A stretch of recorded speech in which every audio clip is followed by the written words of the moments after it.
just realized I was muted. What about yourself, Agent Boomer? Am I muted? Well, I was, and I started. Can everyone hear me? I know no one's here it. because they're too busy watching the Oscars, right? Oh yeah, because I'm sure they are so fired up about the Oscars tonight. Everybody loves the Oscars, right? Welcome, Big Al. Have a great show, my friends. Such a tragic week of losses, It has been, but here is wishing all a happy and safe week ahead. Thank you, Big Al. And yes, we have this might be a record for Geeky Geezers with the amount of deaths we're covering in one episode. This is they just kept hitting this week, and like they say, it comes in threes. This is no, yeah. It depends on how you draw those lines, but I got to be honest with you. There was a couple that I saw that I left off that I'm like, nah, these aren't names that are big enough names that I think everyone in the chat would know. So there could have been even more, Yeah. Well, anyway. And welcome, DJ Play Nice. Good to see you. And I nixed the last story, the Crowley story, unless you were burning to talk about it. No, I didn't realize you mentioned Aleister Crowley in some few weeks back. So, well, they're restoring his house. I did. We were talking about we were talking about Aleister Crowley on Tuesday for during Live from Sparkwood 21. Yes. There's some devil stuff going on there, right? Yeah, exactly. He was involved in all that, right? If I remember correctly. Chris P, welcome. Always good to see you. And Netter of Netters Network. Am I coming through okay? Yeah, give us a 5x5. Let us know you're hearing us okay, everyone. Yes. All right. I have my booster this week, so not something I gave myself. It's a Wi-Fi booster, so I should be coming in loud and clear. Daniel Perry Sports Highlights, welcome. And be sure to tune into Sparkwood 21 this week. You were learning about the secret history of Twin Peaks, right? Absolutely. And yeah, it I do tend to go on. Zootopia, welcome. Welcome. Zootopia. And is everybody here? Chris P, Agent Boomer, do you have any modded game consoles? Been watching videos on the topic. I do not. What I tend to do is I've been buying. What I am interested in buying is a ROM ripper.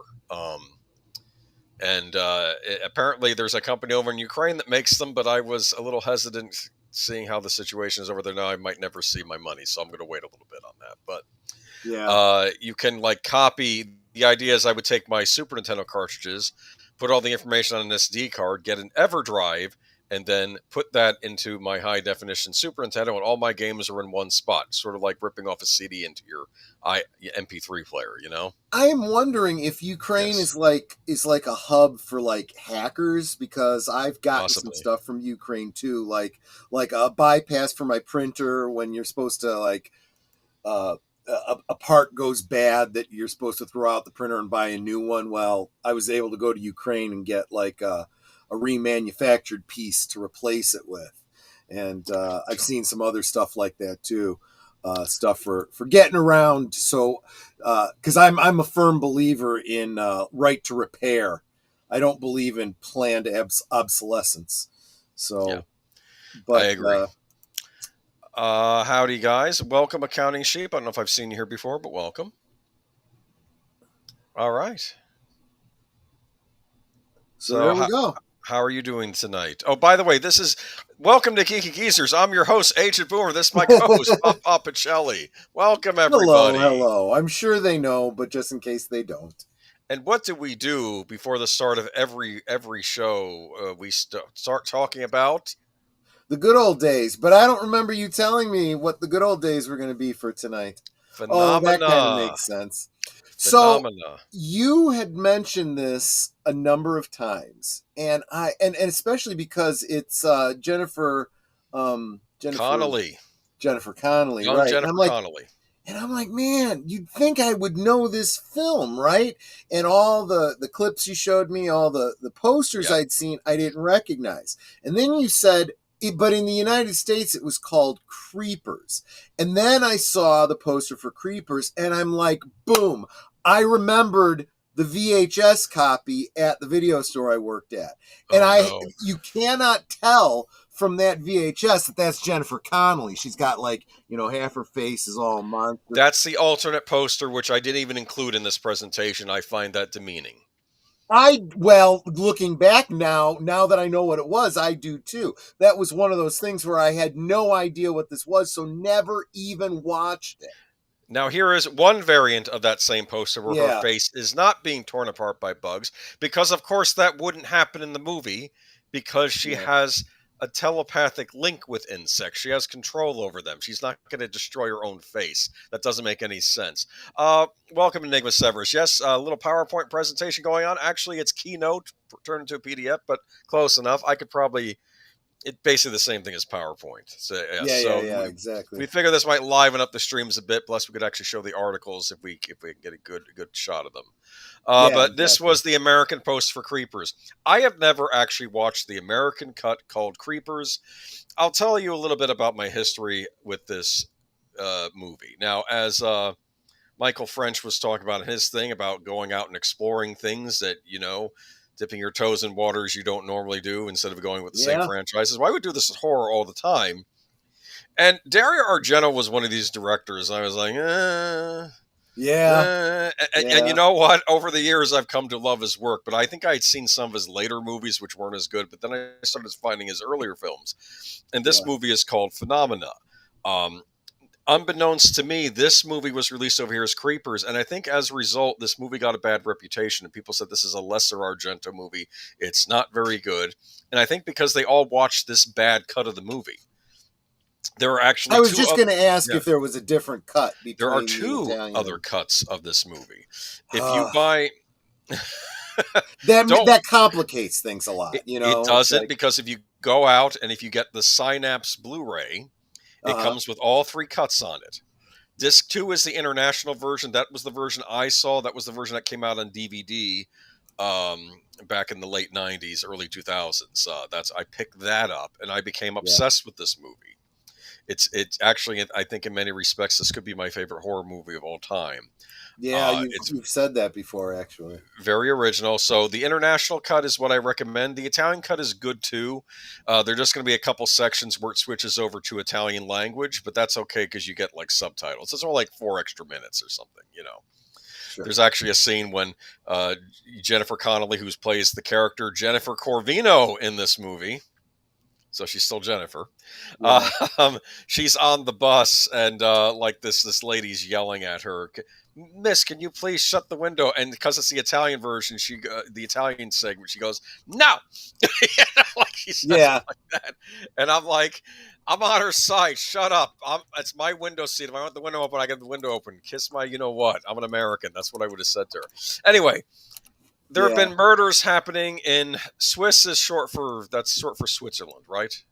Mm-hmm. Okay, yeah. So in Switzerland, they've been finding bodies. They found a body of a dead girl. The police are investigating. They don't know what's going on. So they find an entomologist who, I think his name is Dr. McGregor here. He's a professor. He teaches at a local university. He's played by Donald Pleasance. Yep. And he's wheelchair bound, but it's okay because he has a nice little lady chimpanzee to help him out, get things for him and stuff. Like a service animal. Have you ever known there to be a chimpanzee that's a service animal? Not a chimpanzee, but they used to use what were those smaller monkeys? Oh, howler monkey? No. Oh. Rhesus? The one, was it Rhesus monkey? Or spider. What was the one that was in Friends? That was a capuchin. Was it a capuchin? Okay. Yeah, maybe that's what it is. But yes, I have known them to use smaller primates as service animals. And when I say service animals, I mean actual service animals, trained to go and get you things and, call, a certain phone number if something goes wrong or, all sorts of things. Not just, I need to have my pet peacock with me on a plane because I'm so stressed. I'm such a snowflake. And then the peacock starts attacking the pilot while he's trying to fly the plane. Exactly. That exact kind of stuff. Anyway, so Yeah, so the police come. They say, we need help. Can you figure out the exact date of death by the rate the maggots are devouring the head of the corpse? That is absolutely one of the things that forensics does is determine time. Not, up to a certain point you can go by liver temperature. After it meets ambient temperature, you start going by decomposition. Speaker connected, Netter's network. Oh no, yeah, that's just Netter listening without the delay. Anyway, so yeah, you said it absolutely is. Well, he determines that it was probably a young Danish girl that went missing because she was on a tour bus like 6 months ago, and that must be her who got murdered. And and that's like the second girl they found. Is like there's a vicious killer on the loose, and the police say, okay, we're going to investigate, we're going to find him. Meanwhile, this actually is not bad special effects. I mean, it's pretty gross, but it's pretty realistic looking too. This is as state of the art as I think it gets for Europe. These Italian productions, especially the Argento ones, tend to be pretty good. The big trade off with European productions is that the directors never made a ton of money. It wasn't like in the United States where directors would get a nice hefty sum. They would usually not. It was usually like they would make enough to live on, but it wasn't like they were becoming millionaires off this stuff usually. But there's Jennifer Connelly playing Jennifer Corvino, nicely dressed. I forgot. I wonder if Armani provided the clothes for this movie. I don't know. She's dressed to the nines, like most of her scenes. She shows up at school. She loves insects. She's also a vegetarian. Let me see.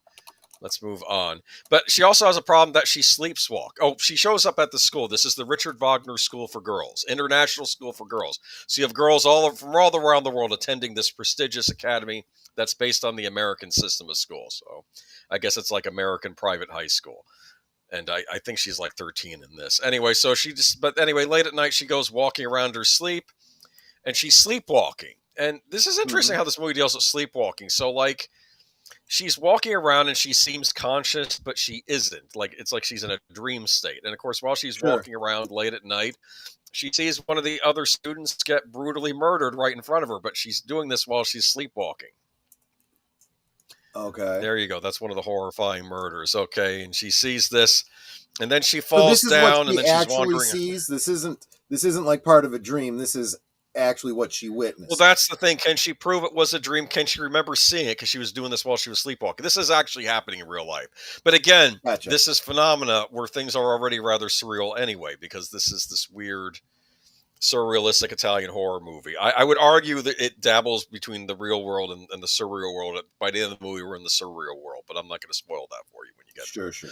Anyway, though, so she ends up wandering around the roads. I think a couple German guys try kidnapping her. Then they throw her out of the car, and then she ends up at the house of Donald Pleasance here, Dr. McGregor there, and he takes a shine to her and says, you remind me of a girl who used to come around here that was a big fan of insects. Come by anytime. So she kind of develops a friendship with this older man. All right, and meanwhile, the school finds out about her sleepwalking and decide, we have to hook electrodes up to her head, and they get every nutty like European head shrinker in there and it's just, I wonder with these movies if this is about like America's, like a lot of Americans will claim European ancestry. For instance, your Italian ancestry. I'm Irish, English, and German, but we all have this. But if we go back to Europe, are we really still European? And is it as alien to us as anybody else? It's like this weird, like you have a connection, but you don't have a connection. And that's what it always feels like when these Americans end up in these European countries in these horror movies. Right. Yeah. And, so that's her with Dr. McGregor again. But they decide that after the school tries locking her up in an institution, she escapes, but then she meets up with Dr. McGregor and says, let's go solve these murders that keep happening, because she's also the daughter of a famous Hollywood actor, Paul Corvino, who, is a big deal. When the other students at the school are harassing her, she yells out, I love you all. And then you think she's talking to the other students. No, she's talking to the tornado of flies appearing outside the building that are covering it in one scene. because she's developed a telepathic link with insects. I'm probably all over the place with this, aren't I? I love this movie. This is a perfect horror movie. Why do I love this horror movie? It plays around with things. You would think the girl that can control insects and has a telepathy, that's your monster for the movie. No, right. She's not. She's actually the heroine of this movie. You would think the chimpanzee that grabs a razor blade, she's going to be the monster. Nope. The chimp's one of the good guys. This is you have a vicious psychopath killing girls, and she's going to figure out with insects how to catch the killer. I don't want to say anything more about this movie. It is I am going to have to check this out now. I didn't bother with it when I first saw it because I was turned off by that one cover, VHS cover. Yeah, it's exactly. A horrible cover. I don't like it. I don't mind the other poster where her face is intact. That's okay. This is a very dignified Jennifer Connelly in this. This is right before Labyrinth came out. This is like the movie she made before Labyrinth. So she's still what I would call a girl. She hasn't hit the teenage years yet, but she's getting that maturity about her. She has a great screen presence. And she's, in my opinion, one of the greatest final girl horror heroines I've ever seen. I'm not to spoil too much. This is a scene later in the movie of her in a smelly pit of water with skulls and other body parts. Meanwhile, a psychopath in the background is laughing maniacally at her. Okay, so yeah, this Poltergeist prequel scene. Looks weird. No, this is it's a brilliant horror movie. In my opinion, it's might be my favorite horror movie. One of Dario Argento's best. My advice is watch the international cut. Barring that, watch the Italian cut. Barring that, do not watch the American cut. I've never watched the American cut. I'm afraid to. I'm afraid it might sully my image of this movie, because this would happen. And I want to be clear: American cuts of horror movies aren't always bad. Like, for instance, Michael Suave, his horror movie Stage Fright, he did not like the Italian cut. He think the editor messed up, but he said that the American cut of that is actually better. They said that they kept in the stuff he wanted. So it's not always the reverse, where the country origin cut is better. But this is the case where go with the international cut. It's all in English. How they do things in Italy is they always would dub the actors. So even if someone's speaking Italian, it's going to be dubbed in English. And of course, Jennifer Connelly and Donald Pleasence, they dub the characters with their own voices, obviously, because they're the ones who are in it. It's a great classic horror movie from, I believe, the mid '80s, if memory serves. Sounds about right. Yeah. Yes. So I highly recommend it. But we have to move on. Well, actually, before we do, there was one comment I wanted to bring up from Enigma Severus. Argument could be made this took place while Mike Myers was still in the psych ward. In other words, suggesting that Donald Pleasence is playing the same character. Oh, that'd be funny. Right? Right? It's neat that they got him in this. And I forgot there was another actor, I think a Swedish actor they have in this, who I don't remember his name off the top of my head, but he was also in he would show up in movies. In fact, he was on Alias for a few series that one show he was in. He played the lead detective. Yeah. Solved the crime. I'll give credit to the police in this movie. They're not completely incompetent. Usually in Italian mystery thrillers, horror movies, the police are utterly incompetent. Yeah. Like 5 steps behind. He's like 1 step behind. He's pretty good. Yeah. I also feel like you got to give a great deal of grace to the people that are the NPCs in the film. The police or whatever, because when you start dealing with supernatural things and all that kind of stuff, it's like, look, I want to help, but I'm not sure I can believe what you're talking about here. I mean, well, to be fair, the killer in this does not come out of the supernatural. Though, well, that's fair. There's some freakishness going on, but you could argue the killer comes out of the natural world. I was just going to say, you have someone come to you and say, well, because of my supernatural abilities, I know this, and this. You expect people to have a healthy dose of skepticism and start Well, that's what happens, because the girls really know what you know. Yeah. Well, the girls at the school steal her diary. And they're reading about how she says she thinks her sleepwalking is manifested in a telepathic ability with insects. So, yeah. So she's basically like a, I don't know, like a mutant, basically, like from the X-Men or something. Or a metahuman, I should say. If you had told me she was the villain of the movie, I would have said that sounded a lot like Queen Bee in Superman. where she has control over the bees or whatever. But she was a villain on Young Justice, actually, if memory serves. There you go. But no, this is a great classic movie. We do have phenomena-related news at the later in the stream to talk about too. But check this out.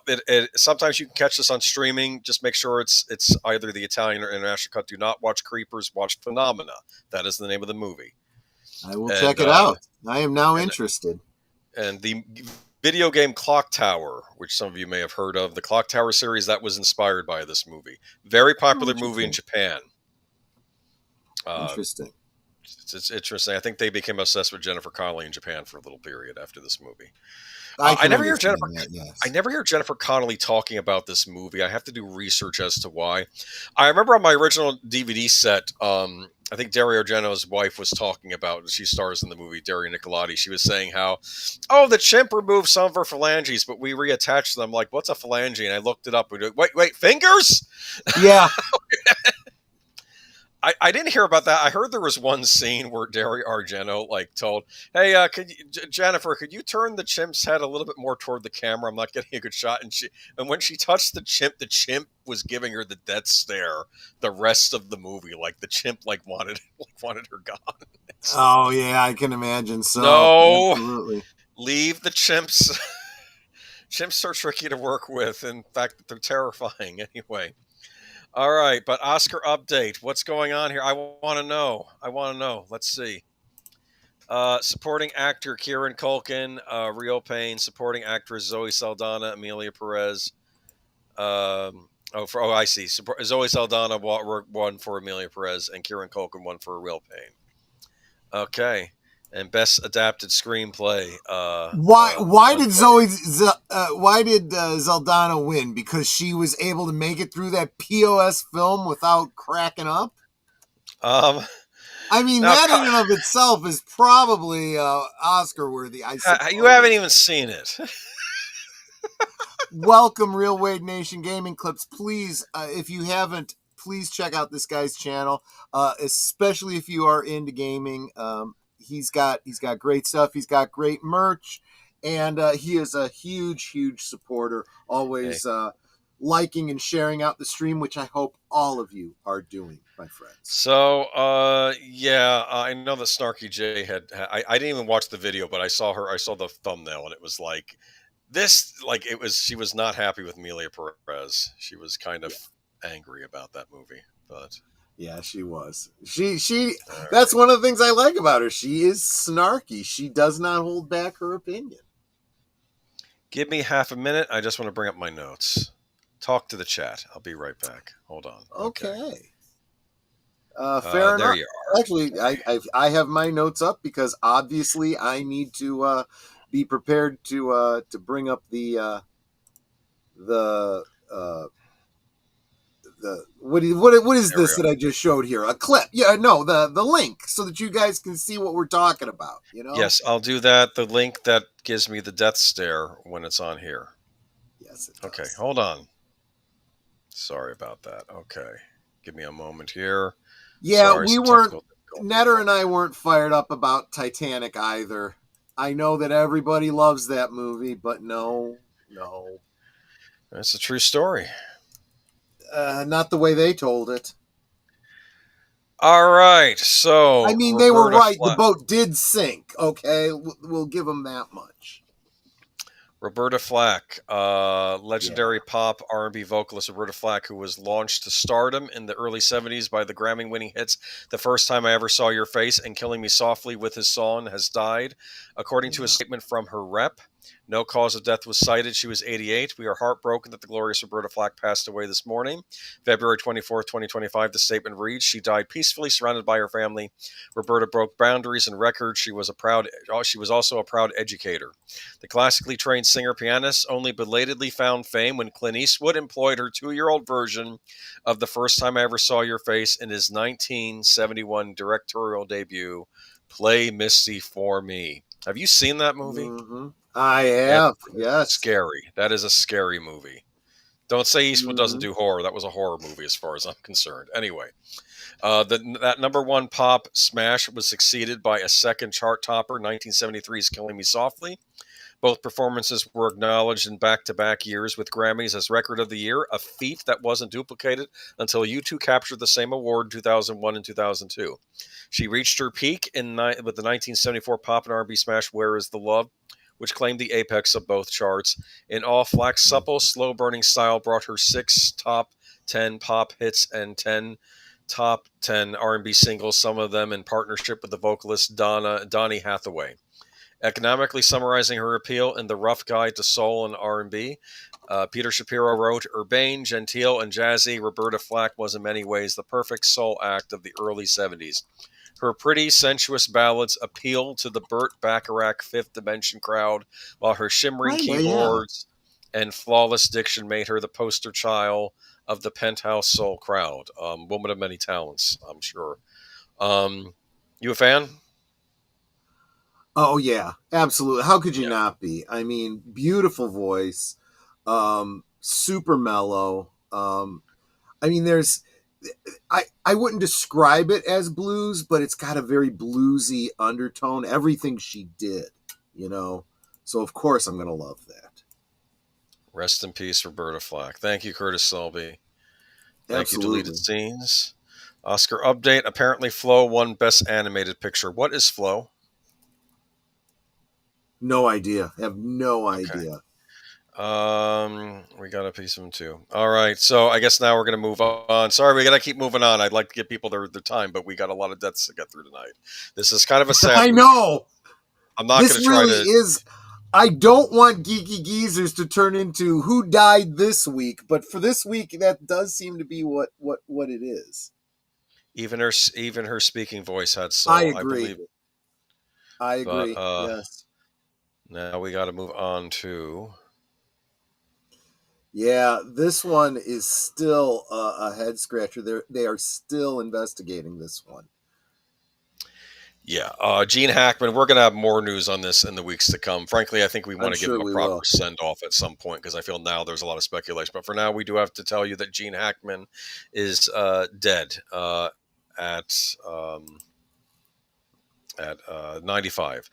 Gene Hackman's family is speaking out after the legendary actor was found dead at age 95 on Wednesday. His daughters Elizabeth Leslie and his granddaughter Annie released a statement. It is with great sadness that we announce the passing of our father, Gene Hackman, and his wife, Betsy. They told the Post on Thursday he was loved and admired by millions around the world for his brilliant acting career, but to us, he was always just dad and grandpa, the statement continued. We will miss him sorely and are devastated by the loss. The actor's wife of 34 years, pianist Betsy Arakawa, age 65, and one of their dogs were also found dead with him in their Santa Fe, New Mexico home. The sheriff's office said the exact cause of death has not been determined and initially revealed that foul play was not suspected as a factor. Hackman officially retired from acting in 2008, walked away with 2 Academy Awards during his decorated career in Hollywood. He won his first Oscar for his role in the 1971 crime movie The French Connection. His second Oscar win was portrayal of Little Bill Daggett in Clint Eastwood's 1992 film Unforgiven. I suspect that's where that picture is from. While Hackman was given his flowers for those roles, he also appeared in several other classics like Bonnie and Clyde, Mississippi Burning, Superman, A Bridge Too Far, Hoosiers, The Firm, and The Royal Tenenbaums. I think I've seen most of those movies except A Bridge. I know. Bridge Too Far I own too. I need to watch it, but I've seen those other movies. He was in, let me see, he was in Superman 1, 2, and 4 as Lex Luthor. Okay. Yeah. And not in 3. But yeah, which is funny because they seem to have put another actor in a role that was very Lex Luthor like, Yeah. It's like they wanted to do Gene Hackman, but it's like we don't want to use Lex Luthor in every single movie. The only thing that I've been able to find for articles for Gene Hackman is that his pacemaker gave off the last recorded episode was the 17th. Right. And then nothing. Yeah. So I think he might have passed at that time. They found his wife in a bathroom on the floor near a space heater, pills scattered all over the floor. So I don't know if she was in the middle of taking medicine or whatever, because she had thyroid issues, blood pressure issues, and things like that. So, and because the heater was running, the body was preserved. Let's just say it that way. They're presuming, trying to do like a scenario thing of what could have happened, is he collapsed, she ran to the bathroom to get his medication, and then somehow she collapsed. Yeah, they're still investigating the cause thinking of that death. Maybe she tripped, she hit her head on something, because she has internal injuries to the brain. Okay, so yeah, it could be. You want to post the related article? I can read. I will. This is actually a little bit older information, because there's I'll give you the article I'm reading. New stuff every day. Okay. Go ahead and drop it into the. Go ahead and drop it into the Who's It chat. Not CO poisoning investigation continues. Oh, and thank you, Crispy, and welcome. Oh, sorry. And they're saying not carbon monoxide poisoning based on what's in the blood. I mean, they tell if he died from CO poisoning, but here's the thing: Gene Hackman died, his wife died, and one of his dogs died. And it's the first thought when you hear that and you try to take all three together. Oh, well, it must have been CO poisoning, right? No, actually, it could very well be that each one of them died from a different cause. If he, Okay. So now the same article I just pasted in the private chat. In the private chat? What was perplexing is that the release had the dog's death as well, which they thought was running around free in the home. Mm-hmm. But it wasn't. It was contained in a cage or kennel. Yeah. And may have just died from dehydration and lack of water during the 9-day period it couldn't get out. That's exactly, that's what I had heard too. I feel bad. It really is. But it's what are you going to do? Because the fact is, and where I put it in the private chat. I know. I'm looking for it in the private chat. I can't. Oh, here it is. It's the whole group. Okay. I will paste it into the regular chat. Oh, I didn't know there were different things. Okay. No, that's fine. That's fine. I got it. Here we go. Gene Hackman was an actor's actor. He wasn't Gene Hackman. He was bringing the character of the script. Yes, I agree with you, Geek Flag. Definitely. There was an interesting conversation about him on Midnight's Edge in the Morning. Tom referred to him as a character actor, and someone else, I seem to take umbrage with that. And he's not the kind of character actor you generally think of when you say character actor. You usually think he could play. He's a chameleon. He could play any role, but not a leading man. But that's not true of him. He was absolutely able to be the leading man and be the draw to a film. Let's face it, his casting as Lex Luthor was absolutely one of the things that drew people. Well, I'm not going to say drew them to it. I don't know how many people saw Superman specifically because, Gene Hackman's in it. I want to see it. I would also argue, I don't think they went to see Superman because Marlon Brando was playing Superman's father, But I do think that certain names have enough respect where at that time in the 70s, the idea of a superhero movie, people probably were like, oh yeah, it's a comic book movie. But wait a minute, Gene Hackman and Glenn Ford and Marlon Brando are in this movie. Maybe we should check this out. It's a legitimacy to the format because, of course, they have to cast a relative unknown in the lead, and even Margot Kidder relative. I mean, they were good actors, up and coming, but relatively unknown at the time. Yes, so you need to get. I will argue. Yeah. Mm-hmm. Huh? When people say that someone. Go ahead. You just needed your established actors in there to help prop it up. Yes, that's what I was making. And I will always say that when someone says that an actor is a character actor, they do tend to say that like they're not leading man material, leading woman material. They're a character actor. I take it the other way around. I say that that is the non-com, if you're military minded. They are the backbone of the movie. They are the ones that you forget are acting because they disappear into the role so much. And that is a background character, a supporting character, or the lead character. And they can play any character, from the hero to the villain to the, wise, father figure, anything. Some of my favorite actors are character actors. Let's not pick on character actors. And so if someone were to say to me, and like I said, Tom Connors said, he described Gene Hackman as a character actor, I am fine with that description of him, because he was an incredible actor who could play any character. Yes, I personally think of Lex Luthor first. Some of his villain characters were some of the best, but I know he was able to. Wasn't he one of the parents in Birdcage? Maybe. I haven't seen the Birdcage in ages, but yeah. I don't know. And that was an incredible role too. He played like a politician who didn't know that his in-laws were going to be, a gay couple, and he was concerned it was going to hurt his career, political career. Yeah.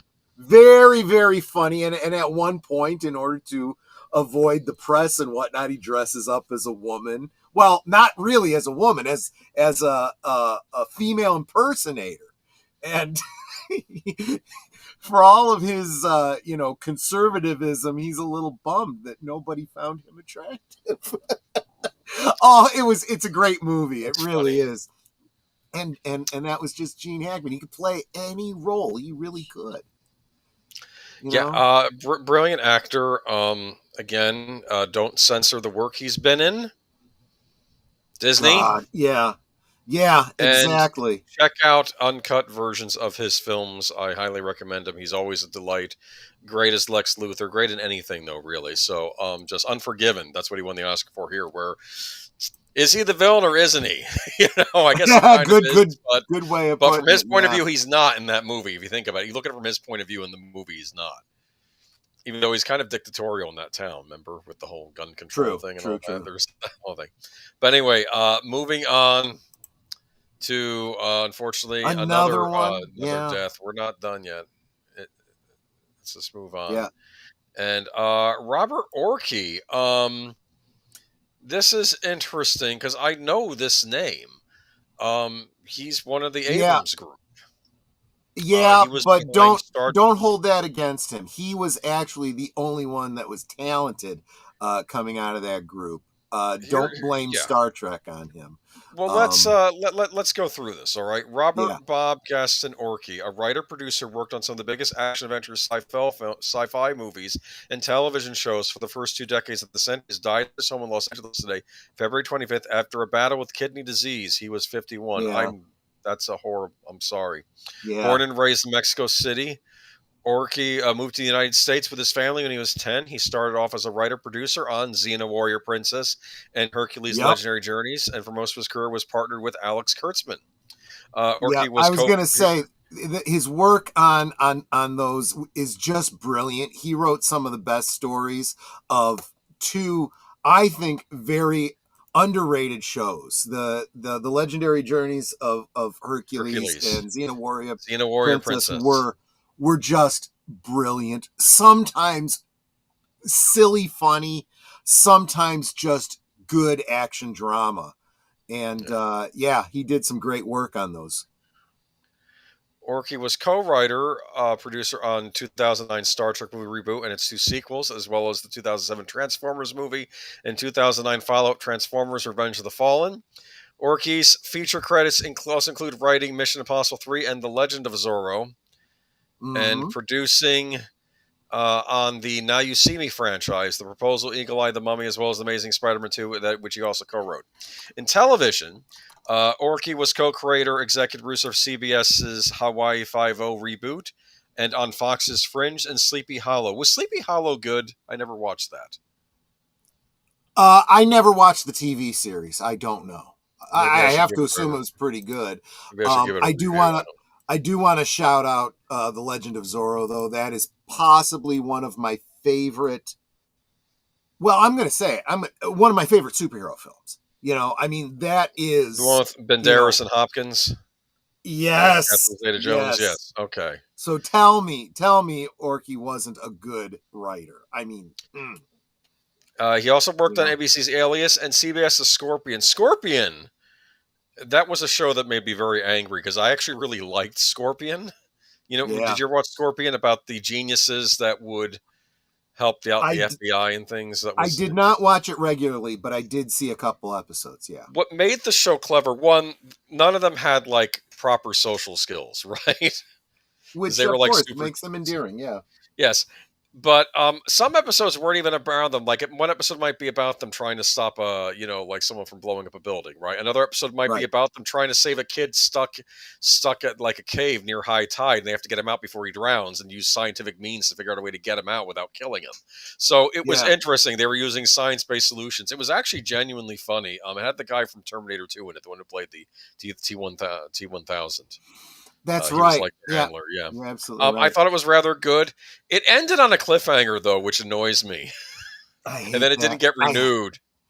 I think every time you cancel a series, you should give them an opportunity to at least do one more episode to finish the series. What was clever about it was at the end of the third season, if they had ended it there, it would have been a fine series ender. But then they brought it back for season 4, and season 4 ended with the team angry at each other, and they had split up into two groups now, and they were mad at each other, and then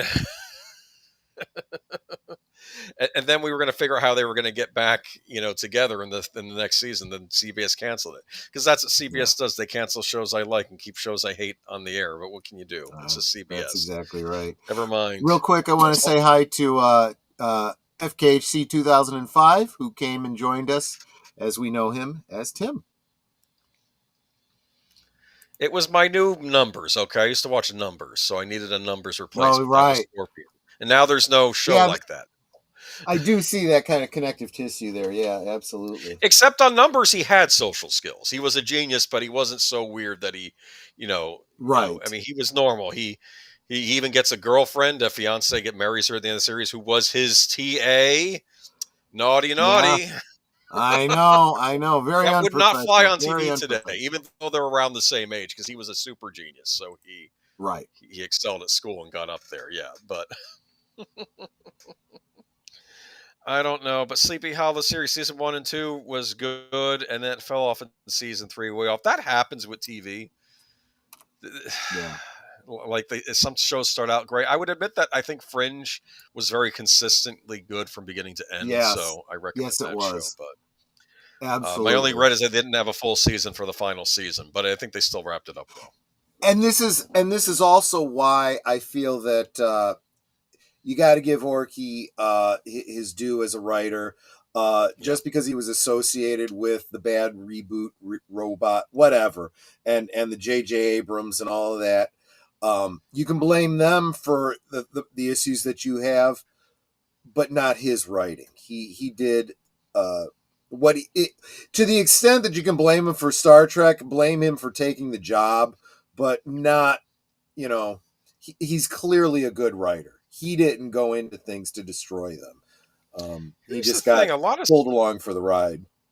A lot of stuff Abrams was involved with TV, I didn't mind. I liked Alias. I liked Lost. I liked Fringe. Loved Fringe, actually. I would argue Fringe was the best of them. And I even watched Felicity when it was on back in the day. But I did too. Then he gets involved with movies, and I think movies were not his strong suit. I'm not going to say that movies are a problem. I'm going to say that other people's movies. If he wants to do his own thing, whether that's Fringe or Lost or whatever, wasn't he also one of the people involved in Heroes or whatever?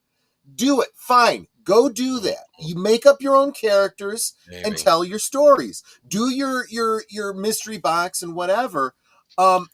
Keep the hell away from other franchises that you're not going to take the time to honor. If you didn't create it, don't touch it. Okay? Unless you have enough reverence for it to do it right. Heroes fell off. It kind of did. There were all these Lost type shows coming out after Lost. The last Lost type show I remember that was a more recent one was Manifest. That was another one of these Lost style series, and then nothing for like the last. I will say this about the writing on something. Okay, let's look at, I mean, you can put Twin Peaks in it. That's where it kind of starts, I think. Lost, Fringe, Heroes, and I'm going to even say Game of Thrones, where you have so many characters, you have so many interrelations, complicated storylines, some of them involving time travel. If you are going to have something that complicated with that much lore, you've got to keep track of it, and you have to have a plan. Yeah. Because when it falls apart completely, and there's no saving it. Yeah. All right. J.J. Abrams' problem, he got a big head because people kept saying he was going to be the next Steven Spielberg. Right? Yeah. Yeah. I heard that said about M. Night Shyamalan. And that could have been fine. That could have been fine if he'd gone out and made films like Steven Spielberg made. His own thing. Brand new stuff. He did. It was called Super 8. It wasn't... I said he did. He made Super 8. And that wasn't good. Okay. Okay. But Steven Spielberg made films, and some of them weren't good too. People forget that as well. You know, I'll keep my mouth shut. George Lucas. Yeah. George Lucas. Okay, everyone remembers Star Wars. Who remembers THX 1138? I watched it kind of out of obligation. It's not that great a movie. Robert Duvall was that. Anyway, maybe he needed to eat. I don't know. But it's one of those 70s dystopian movies. Either, which maybe you prefer.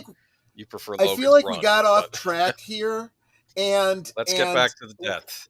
By comparison, we're explaining the people that were around Orci that were not good.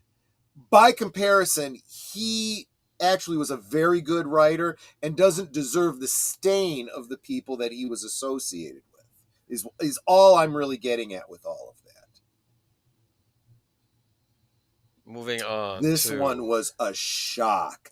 Now, in fairness, that's because I didn't follow her on social media. I didn't know what was going on with her. Did not know she had some health problems. That might explain why she's not been in the limelight for a while. Exactly. Very true. I was worried she was another one of these child actors which bad stuff happened to behind the scenes, and that's why she ran away from we're not saying that didn't happen, but that may or may not have anything to do with her health problems. It's just a shock and an incredible tragedy because she was so young. Yeah. Michelle Trachtenberg, the former child star known for a wide range of TV and film roles, including in Buffy the Vampire Slayer and Gossip Girl, has died at the age of 39, sources told the Post. Trachtenberg was found by her mother around 8 a.m. Wednesday at 1 Columbus Place, a 51-story luxury apartment complex in Manhattan's Central Park South neighborhood, the sources say. The actress underwent a liver transplant within the last year, but her body may have rejected the organ, according to sources who said she died of natural causes. The NYPD confirmed Trachtenberg was found unconscious and unresponsive by police and pronounced dead by EMS workers. They responded to the building after the 911 call reporting a woman experienced cardiac arrest. Her death is not deemed suspicious, and the city medical examiner will determine the cause, cops said. She starred in various kid-oriented movies and shows, making her film debut in 1996's Harriet the Spy, in which she played the title character. I've not seen that movie. Yeah. Is she good in it? I don't even remember if I saw it or not. I just remember that she was in it, yeah. As an adult, she pivoted to more mature acting fare, including a 3-year stint playing Dawn Summers, the sister of Buffy's eponymous vampire-slaying protagonist, as well as the manipulative, calculating antagonist Georgina Sparks on Gossip Girl, which ran for 6 seasons. As you know her from that. Okay. Well, I knew her from Buffy, but when she became a teenager, she was on Gossip Girl. Yeah, yeah. In 2021, Trachtenberg made bombshell allegations against Buffy creator and Avengers director Joss Whedon, then 55, claiming he was physically abusive during filming, and there was a quote-unquote rule in place prohibiting him from being alone in a room with her on set, she wrote in a cryptic Instagram post at the time. Whedon later denied the allegations in an interview with New York Magazine. On her birthday, last October 11th, Trachtenberg posted a glamorous shot on her Instagram with the caption 39 and I'm feeling fine, which garnered more than 32,000 likes. So very sad, horrible news. Trachtenberg's Buffy the Vampire Slayer co-star David Boreanaz, 55, wrote on his Instagram story, "Rest in peace and prayers to her and her family," he added. Trachtenberg left behind her longtime boyfriend, talent agent, and producer Jay Cohen, who, according to an online bio, is head of film, finance, and distribution at Gersh, one of the world's largest talent and literary agencies, which signed Trachtenberg in 2014.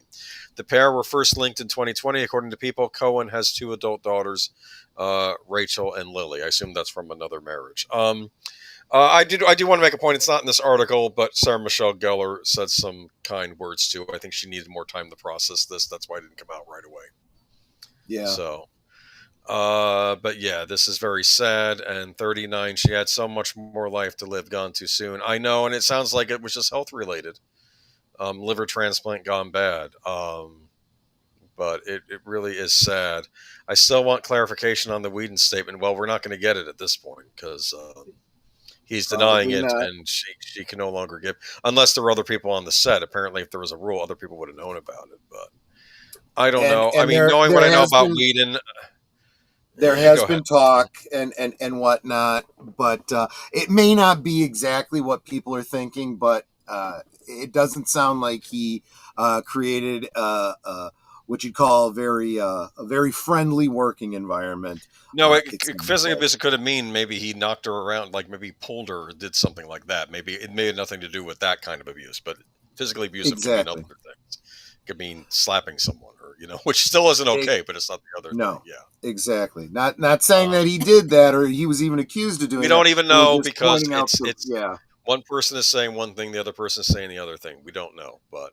And what we also don't know, and we probably won't know, is because if she had a health problem that led up to this, you start wondering. You just start wondering. Well, liver problems. What led to the liver problems? Did she have some sort of an illness, or was it because she was having a rough time and self-medicated? We don't know, and we're not going to know.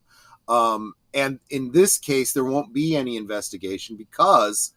Natural causes, family doesn't want any further investigation. That's going to be the end of it. This is reminding me of Brittany Murphy. Remember when she went? Another young actress died before her time. Yeah. And that seemed to have been a medical situation that I think there could have been some clarification on. Yeah. Yeah. So very sad. I just rest in peace. That's awful. All right, another death coming up. Yes. Let me see here. We're coming up on the 1 hour mark, and we're still covering the deaths in entertainment. David Johansen, New York Dolls lead singer, dies at 75 following stage 4 cancer diagnosis. David Johansen, lead singer of New York Dolls. I believe that's Johansen. I believe that's Johansen. I apologize. David Johansen. I should know this guy. I like punk music. For some reason, I know his face. Yep. Yes, you do. He's got he definitely has a very recognizable face. Yeah, the New York Dolls, right? Yeah. David, I may have to look up their music. Yeah. Maybe I must have heard it, but I don't know. Okay, I'm David sure you probably have, yeah. David Johansen, lead singer of the New York Dolls, has died. He was 75. Johansen's daughter, Leah Hennessy, says he died at home in New York on Friday, February 28th. David Johansen passed away peacefully at home, holding the hands of his wife, Mara Hennessy, and daughter, Leah, in the sunlight, surrounded by music and flowers. She tells People in an exclusive statement, after a decade of profoundly compromised health, he died of natural causes. David and his family were deeply moved by the outpouring of love and support they've experienced recently as the result of having gone public with their challenges, continues Hennessy. He was thankful that he had a chance to be in touch with so many friends and family before he passed. Hennessy revealed in February that Johansen had been diagnosed with stage 4 cancer and that he had a brain tumor. Johansen first found it's not good. This is awful. Johansen first found success as the lead singer in the New York Dolls, one of the earliest punk bands. He began a solo career in 1970s and the late 1980s. In the late 1980s, he began performing cabaret under the name Buster Poindexter, most famously released Buster called Hot, Hot, right? Hot, which remains a wedding sample. I have heard that song. Rolling Stone named Johansen's debut release the Party Album of the Year, and it reached number 40 on the Billboard 200. During his shows, he tells stories from his rock and roll life in between songs. He also performed wildly on late night TV. I need to look this man up, but yes, you do. I'm sorry. I guess you knew of him, right? I guess I knew of him. This was not my kind of music, but yeah, for me to actually be as aware of him as I was, and it wasn't my kind of music, that's kind of saying something. Yeah, but rest in peace. I don't know if there are any David Johansen fans in the thing, but good evening, guys. I have to mention this R.I.P. Gene Hackman. Yeah, we already covered him, Joshua, but yeah, and we may follow up on that when we find more about what happened. But yeah, this is just and also welcome Jesse Guajardo as well. Kind of a crap week. It has been. I'm being honest, Jesse Guajardo, welcome, including our next news article. Now that we're finally getting into the actual, what's going on in entertainment, not just who died.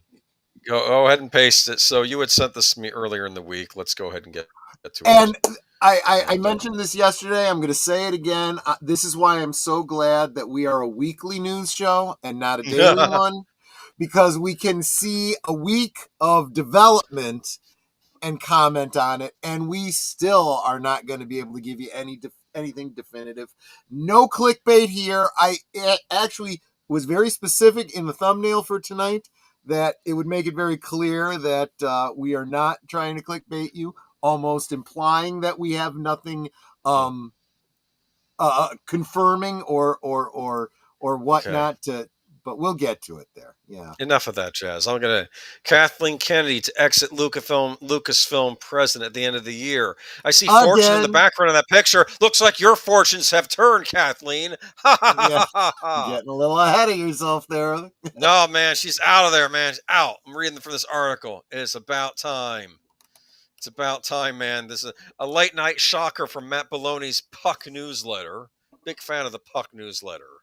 Mm-hmm. Yeah, me too. Actually, I am. You know, it's like anyway. Kathleen Kennedy will step down as president of Lucasfilm by the end of the year, after more than 10 years at the top of the company.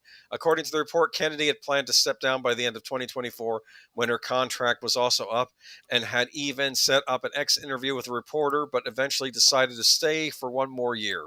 3 sources are telling Baloney that she has already informed Disney, as well as friends and associates. Both Disney and Kennedy's personal publicists declined comment to Baloney. We have reached out to Lucasfilm, but will probably not hear back given the hour.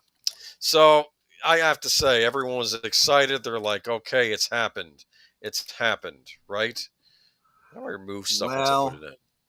Well. Okay. Anyway. But yeah, let's go ahead and get to the next one. Yeah. Well, here's what happens when you say it's over. Oh, jeez. Yeah, exactly. The tall man shows up, and what does he say? It's never over. It's never over. This happened at the end of one of the Phantasm movies, where the tall man shows up, and Reggie says, "Get out of here! It's all over." And then the tall man shows up. It's never over. It's like, we just killed him, and he's back. It's like, yes. Okay, so Ding dong, the witch is back. She's never leaving. No, she's not. Never leaving. Okay. Kathleen Kennedy speaks on her Lucasfilm plans. She is not soon retiring. This is from an interview from Deadline from Mike Fleming Jr. Wanted to make sure I gave credit to the interviewer, Mike Fleming Jr. I'm going to read a couple of questions and responses. That's what we're going to do. This is from Mike. This is from him at Deadline. We've read all these speculative reports that you are out, that there's a frenzy for the next person who's going to take over Lucasfilm. What is the truth? The truth is, and I just want to say loud and clear, I am not retiring. I will never retire from movies. I will die making movies. That is the first thing that's important to say. I am not retiring. what's happening at Lucasfilm is I've been talking for quite some time with Bob and Alan about what eventual succession might look like. We have an amazing bunch of people here, and we have every intention of making an announcement months or a year down the road. We are in lockstep as to what that's going to be, and I am continuing. I'm producing the Mandalorian movie right now, and I'm also producing the Sean Levy movie, which is after that. So I'm continuing to stay at Lucasfilm and looking very thoughtfully with Bob and Alan as to who's stepping in. So that is all underway, and we have every right to make that announcement when we want to make it. So getting back to the next question. You've got a long resume of big movies. Compared to that, how much tougher is the challenge of so much public scrutiny and second guessing by the rabid fan base? It's not uncommon to develop a project with big names who fall out when visions don't align, but they get reported as a big implosion. What you just said, though, is so interesting to me, Mike, because that is the development. It doesn't matter if you're doing Star Wars or anything else. What's troubling and frustrating is that our development gets scrutinized, and I don't know any other production company where their development gets scrutinized like that. It's very hard for anything to happen within Star Wars without some aspects of becoming public before you even want it to become public. So I guess managing the message in some way is also quite a challenge. Of course, not every single thing we put in development we're going to make. That's not unusual. We want to make those things that we feel are the best. We want to make those things that as time passes feel relevant to what the audience is responding to. So there's constant discussion around that. So yeah, there's a tricky one because a lot of scrutiny around Star Wars and the negativity has been about development. Of course, we're going to develop lots of different things with an understanding that not everything gets made. All right, so couple things with this. Nerd Cookies had a pretty good video on this today. I don't know if you had a chance to watch it. I not today's video, no. Okay, well maybe she posted it the other day. I just saw it today, but oh, KK, welcome. Thank you so much. KK, the gift that keeps on giving. Thank you. Yeah. Oh, do I show? Yeah. Okay. Darth Plato, you are so sweet to Thank you, Darth Plato, to drop a $2 bill on me just to take a crack at cake. I mean, it's true. She is the gift that keeps on giving. I really, it is, you know who actually did have a great video on this, and now I don't know if it was a Patreon video or a general consumption video, but it was a Michael French Unplugged over on Retro Blasting. He's like, you guys, they pull the strings once or twice a year, and you guys all go for it every single time. She's leaving. She's finally leaving. Number one, no, she's not. Who was it? Oh, it was Darth Plato who said, KK is a lich. Well, and she's also what rhymes with lich, but we'll leave that as it is. She is not going away till she's damn well good and ready. And number two, even if she did, that wouldn't save Star Wars. Who the hell do you think is going to take her place? Nobody better. It's not going to get better, folks. What do you mean? She said there's a lot of talented people over at Lucasfilm. If she thinks they're talented people, they are not going to be the ones to save Star Wars. Troy, if this cartoon... This was a cartoon. This was a cartoon. They said the part of dying by making movies, Slapstick would have her like a counterweighting sandbag knocking her out. Yeah. If this was a cartoon, I see what you mean. Okay. Here's the other thing, and a couple of outlets have kind of jumped in on this, saying that she said she wasn't done with movies. She didn't specifically say she wasn't done with Star Wars. It doesn't matter. It doesn't matter. You know who actually, and I do this every time, because I want to give credit where credit is due. Just dropped in the chat a link to the Midnight's Edge video on it. Kathleen Kennedy will remain until she controls the narrative. And that's basically what this was. Yeah. It probably was another one of those leaks where they leaked it out to see how people would respond, and were a little shocked that not only were the fans all, ding dong, the witch is dead, but so was the media. The mainstream media came out and just backhanded the crap out of her. And she's like, well, F all of you guys. I'm not leaving. Okay. It's like that scene in Wolf of Wall Street where DiCaprio says, I'm not leaving. When basically the government was saying, we know you've been screwing around with, you can keep all your money, you can't be running this company anymore, you've been ripping people off. And then he decides, I'm not leaving. That's what he says. I'll tell you what, though. He could have gotten off scot-free with all the money, and he still said, no, I'm sticking around. Probably the most damning thing that came out of this was on the day after the announcement in the mainstream media that she was leaving, Disney stock went up by 3%. Of course, because they think Star Wars can actually make money again. Thank you, Geek Flag. Yeah, absolutely. KK should, let's bring it up. KK should have taken over Friday the 13th because she won't die. Actually, I would love to see somebody do a parody remake of Fatal Attraction with her in the Glenn Close role. That's what I'd like to see. So here's what's going on. Did you notice that second interview question, though? I did bring up, for artists, you have the interviewer insulting the rabid fan base, right?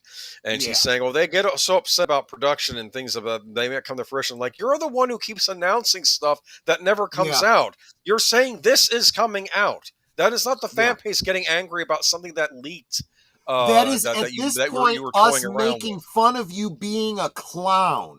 You have now done this to yourself. You announce things that are going to happen and they never happen. So we laugh at your announcements. I don't know. Yeah, basically, who would work for the Star Wars branch now? Forget it. Yeah. Oh, I can't. Anyone that would take that role would say, this is not good for my career. This is why so many directors and writers have been leaving when they've been signed on to projects for Star. Excuse me, got a hiccup there. Yeah.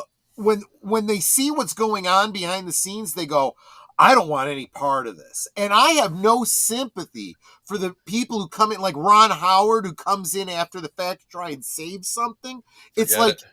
Forget it. You're an idiot for getting involved in this, The only one she didn't interfere with was Rian Johnson. What does that tell you? What does that tell you?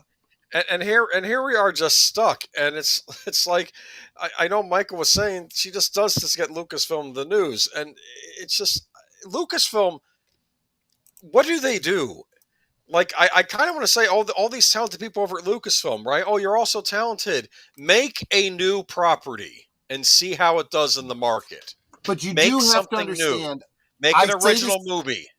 I say this all the time, though. These people aren't artists. They are cultural vandals. They are neo-Marxists. They are socialists. They come in, they suck away the money from a company like a leech on a fish and leave it dead and move on to the next thing. That's what these people are. They can't make their own thing. They are worthless when it comes to that sort of stuff. The best they could do, and actually Kathleen Kennedy is the icon of this. She has, for all the wonderful things people want to say about her, well, she was an executive producer on some of the greatest films in history. Yes, she took money and invested it in people that were going to be incredibly successful. But the real people behind it were Steven Spielberg and George Lucas. And those are the people that actually were the talent. She had nothing to do with it other than, here, take my money and make me more. That does not show any intelligence. That just shows, hey, being in the right place at the right time and marrying the right man and getting coffee for the right people. If that is your feminist icon, you're sending the wrong message, ladies. So both Willow and Indiana Jones were horrific failures. I mean, I don't understand why she was around after Dial of Destiny. I thought that was it. They can't keep her around after Dial of Destiny. This was a disastrous release, and she's still there. So I don't know. I don't know how things work.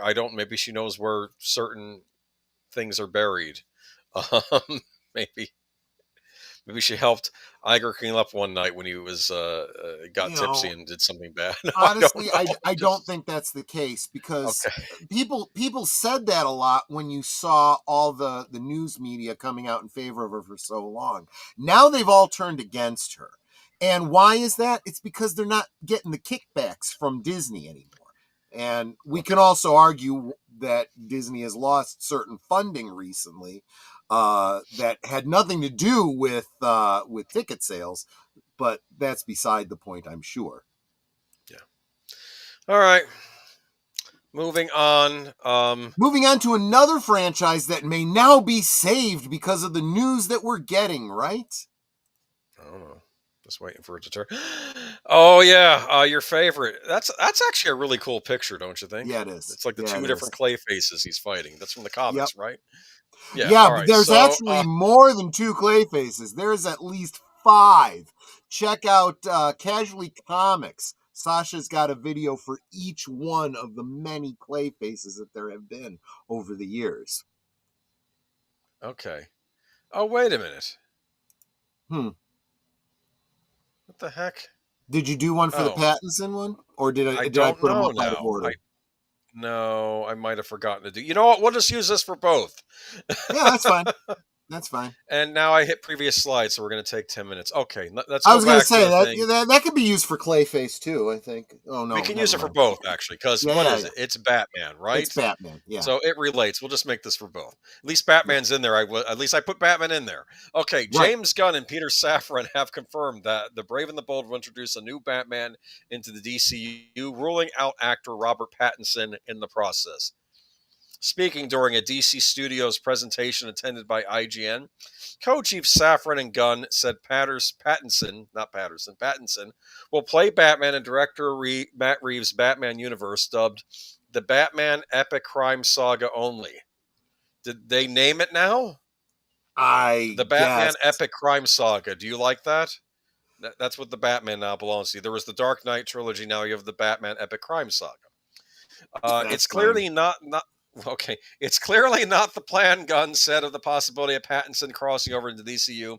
It's certainly not the plan, no. And we love him, but where you've got to introduce a Batman into the DCU, Safran added, that's imperative. And so that's the plan with the Brave and the Bold. Speculation about Pattinson possibly playing Batman across the entire DCU was sparked earlier this year when Reeves himself left the door open to the possibility. Yeah. So he was open, Gunn is not. So that's the story. Okay. Gunn came in and he was pissed that someone else had, some kind of exclusive rights on a character. And he's like, okay, fine, we'll use the character, but we'll do a different one because I don't want someone else with their fingers in my pot. This is the problem with DC. Yeah. This is the most mind-blowing, right? Because over at Marvel, they've been trying to get the rights back, from the beginning. Disney bought Marvel Comics, but the rights to all their characters were farmed out to other studios, and they've had to get them back over time and still have not completely done so. Warner Brothers has never had that problem. Warner Brothers has always owned the DC Comics characters in their live-action comic, cartoon entities, lock, stock, and barrel. The company owns them. But they have formed these deals within their operating systems. This director owns this character for this series of movies, and the cartoon and television is completely separate from the movie thing. And I always described it as the peas and carrots problem. They don't want the peas and the carrots to touch on their plate. So they keep pushing them apart, and everything ends up going doing cold this for years, inedible. We didn't see the Joker on Justice League Unlimited because they were busy doing another separate Batman cartoon. They didn't want to be using stuff from that. What does this mean for the Penguin season 2? I wrote about this a few weeks back. Matt Reeves is interested, but he has to make his Batman sequel movie first. And that's taking forever. So it's going to be a long time before we ever get a Penguin season 2. I know what you're saying, but it was very popular, or at least highly acclaimed. Why aren't they just running and doing another season of the Penguin? Well, it's this politics behind the scenes. And again, it's is he or is he not part of the DCU? Is he or is he not part of the Pattinson universe? You now have two completely separate Batman universes ongoing at the same damn time. Okay. Let's move on, though, to the news of the week. The Clayface news. Yes. Yeah, that one is kind of interesting, too. I've got some things to say about that as well. Here we go. There. All right. No, wait. Go back. Moving the slide. Don't move the slide. Sorry. Oh. Yeah, because you didn't have a second one. I'll get this. I'll get this sometime this year. Yeah. There we go. Okay, because we didn't have a second one. Because I forgot why half the time these articles, when you go to do the captures, they don't have the images on them. James Gunn explains why Clayface movie had to be part of the DCU and not Matt Reeves' The Batman Epic Crime Saga. So we're not going to get Clayface in Matt Reeves'. I could see them putting the original Clayface in the Matt Reeves version. You know, the one just that has the messed up face. Yeah. You know what I'm talking about? Okay. Mm-hmm. DCU co-chiefs James Gunn and Peter Safran have discussed the upcoming movie Clayface, confirming its DCU canon status and R rating. However, speaking at a DC Studios presentation attended by IGN, Gunn and Safran explained why Clayface had to be part of the DCU as opposed to Matt Reeves' The Batman Epic Crime Saga. Clayface is totally DCU, Gunn confirmed. The only thing that's in Matt's world, his crime saga that he's telling, is the Batman trilogy, the Penguin series. That's in that lane, Safran clarified. So still under DC Studios, still under us, we have an incredible relationship with Matt, but those are the only things. It was important that Clayface be part of the DCU. It's an origin story for a classic Batman villain that we want to have in our world. Gunn then said Clayface wouldn't have been a great fit for the more grounded The Batman Epic Crime Saga. It was very outside of the grounded, now super meta-human characters in Matt's world, Gunn said. Safran confirmed DC Studios is currently in negotiation with Speak No Evil Hummer James Watkins to direct Clayface, but it sounds like a done deal. Shooting is set to kick off this summer. Now, here's what I'm reading from this. James Gunn is saying, you don't have a claim to Clayface. I want him in my universe because you have a claim to who? You have a claim to Penguin. You have a claim to Riddler. You have a claim to Catwoman. Yeah. They may have a claim on Joker because at least he was in silhouette in the cell next to the Riddler. Right. Movie. And plus there was that whole thing with the Joaquin Joker. So basically, they may be running low on Batman villains for this DCU until the Batman Crime Saga is finished. Now, when it's finished, you might be able to use it. For instance, you notice when the Nolan Batman trilogy finished, they could then have Ra's al Ghul show up on Arrow. Right. The Arrow series. It was odd when that happened. Liam Neeson said he would have been open to playing the character again on the Arrow show, which I thought was interesting.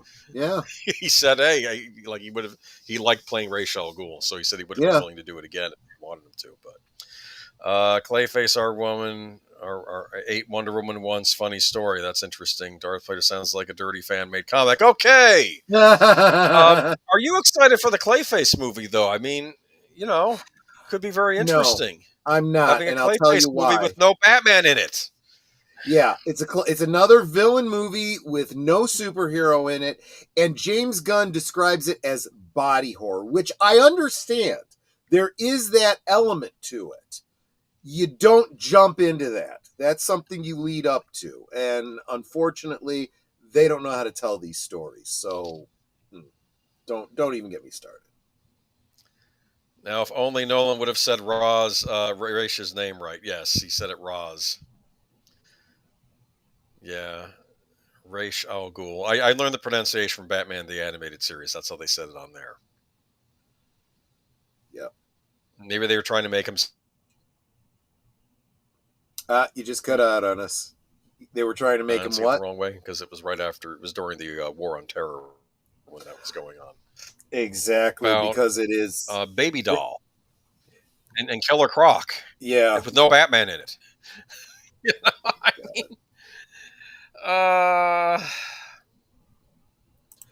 oh okay, yeah, this is moving another along one. to- This is another gift that keeps on giving. Yes. Let me see though. Yeah, but here we go.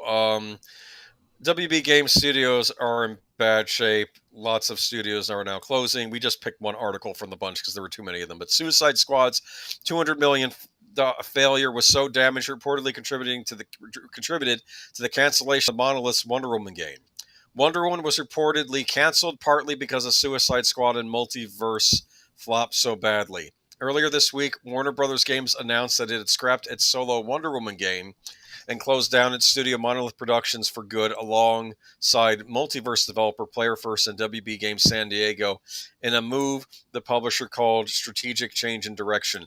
I hadn't even heard of this multiverse game. I think it was a Smash Brothers knockoff, but you could play like Batman or Scooby-Doo and it'd have like characters from different parts of Warner Media properties in it. But wow. Throwing away a developer with 3 decades of beloved cult classics and blockbusters hits under its belt, including Shadow of Mordor, Fear, and No One Lives Forever, was certainly a decision. But we now have a more solid timeline of what happened. Bloomberg's Jason Schreier, speaking on the Kind of Funny podcast, reiterated that former Warner Brothers game boss David Haddad's reign was turbulent and indecisive at best. His leadership decision to cancel Monolith's new IP, which was set to expand on the Shadow of Mordor's prog-gen narrative Nemesis system, led to the resignation of almost all of the studio's directors, meaning the team had to start on a Wonder Woman game project from scratch and rebuild its team at the same time. They probably left and started a company on their own. That's probably what happened. Wonder Woman was set to be another open-world slasher from the studio, this time reportedly featuring a remixed Nemesis system where you'd instead befriend enemies rather than continually butt heads with them, because Diana's all about love. When that didn't work, the game was rebooted around 14 months ago to play more similarly to your linear action God of War fare. But by then, it was kind of too late. Sense for Wonder Woman. Like have her like attacking Greek gods and whatnot and monsters. Well, it doesn't necessarily have to be Greek god. It could have been, because that would be on brand for her. But, her rogues gallery and so forth. Yeah. Yeah. But by then it was kind of too late, especially because last year was so bad for Warner Brothers Games organization. Schreier said last year's Suicide Squad was a humongous flop. They wrote off $200 million because of that. Multiverse and Quidditch Champions also both flops. They wrote off another $100 million because of that. Jeez. Warner Media, and this amount may have changed, but I remember a year ago I was kind of shocked to realize they were $4 billion in debt. Is this helping them? All that sunk money led to... Okay, go ahead. No. Sunk money... Yeah. I didn't have anything. Sorry. Okay, no, it's okay. All that sunk money led to Warner Brothers Discovery ousting David Haddad and replacing with J.B. Peretti, president of Global Streaming and Games, who's been trying to put the division back on course for profitability. Part of his plan was to double down on the company's big names, Harry Potter, Lord of the Rings, Game of Thrones, Mortal Kombat, and Batman, with Rocksteady reportedly returning to its single-player roots. The other part of the plan was to make big cuts in spending, leading to an axe in at Monolith's head. Okay, so the poor guy that took over after the other team quit because you canceled their original IP because they wanted to make an original IP. And you know what you can do with an original IP, especially if it's successful? You can do other things with IP. You could make one of your movies out of that original IP. Yep. You can make future games out of that original IP. Yeah. Mortal Kombat was once an original IP. It was a gaming IP, original IP. It didn't have it because you guys are stuck. You always have to go with the same core brands over and over again. And a lot of people have been pointing out this licensing issue is dangerous. If you are a company that doesn't have your own products, you're kind of screwed. It's like outsourcing your potential future success. Could have been a breath of fresh air with all the Batman, Spider-Man games. I would have liked a Wonder Woman game. I don't want to play a Suicide Squad game where I get to kill. I was just going to say, though, but here's the problem. For all of the potentially good that they did, this Suicide Squad thing killed DC games, period. and you can blame the DEI companies that turned it into what it was. Yes. You know what kills me? Why? How about instead of doing a Suicide Squad game, why didn't they do a Teen Titans game, like a Titans game, like base it on the old comics? Yep. Because yeah, the cartoon was very. Oh wait, they have Teen Titans Go, which kind of messed that up. Never mind. True. You could Yeah. have done a serious Titans game, like in its own game universe, and you could have played as Robin or Cyborg or Beast Boy, any of the cool characters that people love, and we don't get that. So there you go. Troy, you were saying something about exactly. vandalism. That's exactly right, Darth Plato. This is a great example of that. Perfect. Oh, but you know what? Sometimes games are so bad, they just got to be given away for free. Well, the funny thing is, this isn't even the best game being given away for free this month, but I'll get on that in a minute. Okay, there we go. Dragon Age the Veilguard will be given away for free on PlayStation and just 4 months after release. That's kind of nuts. I want to say this happened before with another game that came out, was stuck on one of these services. But Dragon Age the Veilguard, I'll go ahead and read from this article. Those other two games look like they're more fun that are being offered too. Dragon Age the Veilguard will be given away for free on PlayStation just 4 months after the release. EA's Dragon Age the Veilguard will be available for free to PlayStation Plus subscribers next month, less than 4 months after its release. Keep in mind that this is a subscription service you pay for. You can also use it to play online with people. That's another reason people get PlayStation Plus. But they'll give you a free game to download, and you can play that game as long as you're subscribed. That's how it works. Exactly. EA's Dragon Age the Veilguard will be available to claim for March 4th for PlayStation Plus to subscribers, according to a new post on the PlayStation blog. Dragon Age the Veilguard was released less than 4 months ago, and according to EA, the title's launch was high quality, and the game was well reviewed by critics and those who play it. However, it did not resonate with a broad enough audience in this highly competitive market. EA's Chief Financial Officer Stuart Canfield also said the game underperformed. Looking at the Steam DB charts, we can see that underperform may be a slight understatement, as Dragon Age the Veilguard's all-time peak was 89,418 players on November 3rd, 2024. Now the title's 24-hour peak is just 2,381 players. That's who's left. While the Steam DB numbers are anecdotal, as they don't take into account the players exclusively using the EA launcher. Right, you have to sign into EA to also play the game, don't you? They are a decent representation of the title's popularity, so despite the high-quality launch, Veilguard has completely failed at retaining players and attracting any new ones, which has now resulted in EA deciding to give the game away on PlayStation for free. They're not really giving it away. You do pay for PlayStation Plus. When you cease paying for PlayStation Plus, you don't have access to the game anymore. If you decide to go out and buy a copy of the game, though, all your saves will work on the copy you buy, so it's a good way for you to try out games you might not otherwise try out if you're subscribed to PlayStation. But if you think about it in terms of the business model, this is really no different from like the streaming model where we had a movie, nobody's going to see it. We're just going to dump it on here for free. It's not free like it because goes you to have Netflix to pay like a month, 2 months later. Yeah, you know. So only a few weeks ago, BioWare announced it was laying off many employees who worked on the underwhelming Veilguard. I want you to look at this picture here. Do you see this picture here? What's to the right? You have Sonic colors. And the Teenage Mutant Ninja Turtles. The Cowabunga collection, which comes with that famed, and one of the games in that collection is that famed arcade game you used to play in college. Exactly. So you can play either of those games. Why would I want to play Dragon Age the Veilguard? But I guess because it's a new release. They're trying to milk this. They probably get something from Sony for this, and Sony gets to put a brand new, a fairly new game that you can just get for free. Let me see, though. How did they mail a free... How about they mail me a free copy of Dragon Age instead? No, that's not going to happen. Nah. Right. I will say this. Sony was interesting during the pandemic in that they gave you free games during the lockdown where you could actually download full free copies, digital games, not physical, but they weren't tied to any subscription service. You could just own them. That's how I have that Horizon game, which I'm probably never going to play because I never cared. But it was free, so I picked it up. Free is still too much. The first Dragon Age has higher numbers. Yeah, more people are playing the original Dragon Age from 15 years ago instead of this thing. But this is where we are. But if you have a PlayStation 4 and you're curious and you want to give it a try, I highly recommend Teenage Mutant Ninja Turtles: The Cowabunga Collection for you to try out. Okay? There you go. Try out the third NES game. It's not bad. The Manhattan Project. That's where the evil Shredder steals Manhattan Island. Puts it in the sky. It's like levitating over New York City. And you turtles have to get up there. He's also kidnapped April O'Neil again, too. He does that a lot. So, and yeah. But moving on to Paramount. Yay. Yeah.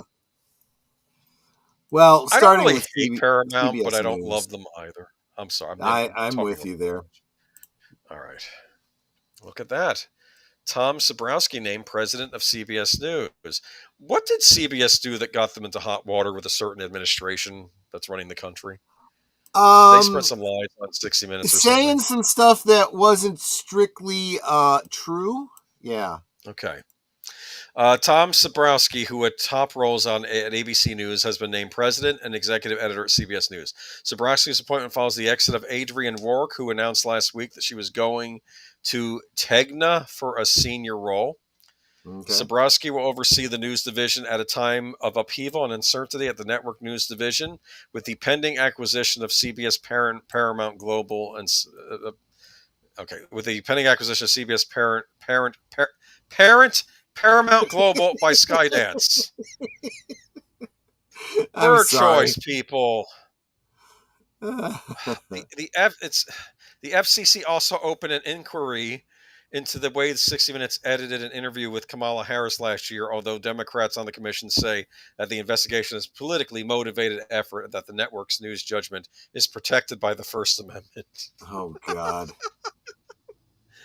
So, you think this guy is putting in there to kind of put out some fires, maybe? Yeah, this is very clearly this is trouble. We need to do something about this time. Absolutely. Yeah. Okay.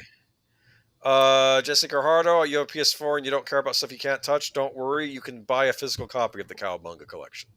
All right. Oscar update. Musical score, The Brutalist. Actor Adrian Brody. The Brutalist director, Sean Baker. Honora for his third award of the night. I have to say, a movie with that title makes me want to watch it. Yeah. What do you think? The Brutalist? Like it's brutal? Yep. They never nominated. They didn't nominate Sling Blade for Best Picture when it came out. They gave it best. I think they gave it Best Adapted Screenplay or one of those screenplay ones. More Paramount. See, I remember the extra picture for this one. There you go. This is. Okay. I'm sorry. This is a lot of news. Didn't realize you'll be begging for it to end, like if you're watching the Oscars. I'm sorry. I know. Paramount to end its DI policies. I will say, I do feel on some level, I think this was hoping. I didn't think this stuff would actually start happening. Paramount Global told its employees this week that it's ending numerous diversity, equity, inclusion policies, according to a memo obtained by CNBC. In the memo sent to employees Wednesday, Paramount said it would comply with President Donald Trump's executive order banning the practice in the federal government and demanding that agencies investigate private companies over the DEI programs. If you have nothing to hide, why do they need to investigate you? Co-CEOs George Cheeks, Chris McCarthy, and Brian Robbins cited the executive order in the memo, as well as the Supreme Court and federal mandates as the impetus for the media giant's policy changes. Among the changes, the company will no longer set or use aspirational numerical goals related to race, ethnicity, sex, or gender of hires. Paramount also said it ended its policy of collecting. Wow, you mean they're actually going to abide by the Civil Rights Act of 1964? Really? That's wonderful. I am wondering, too. There have to be people over there that are breathing a sigh of the relief that they have an excuse to do this. They can just blame the president. Oh, it's that evil administration. We didn't have a choice. I think they want to do this because they know they need to restructure their whole company and make it profitable. Let's be very clear here.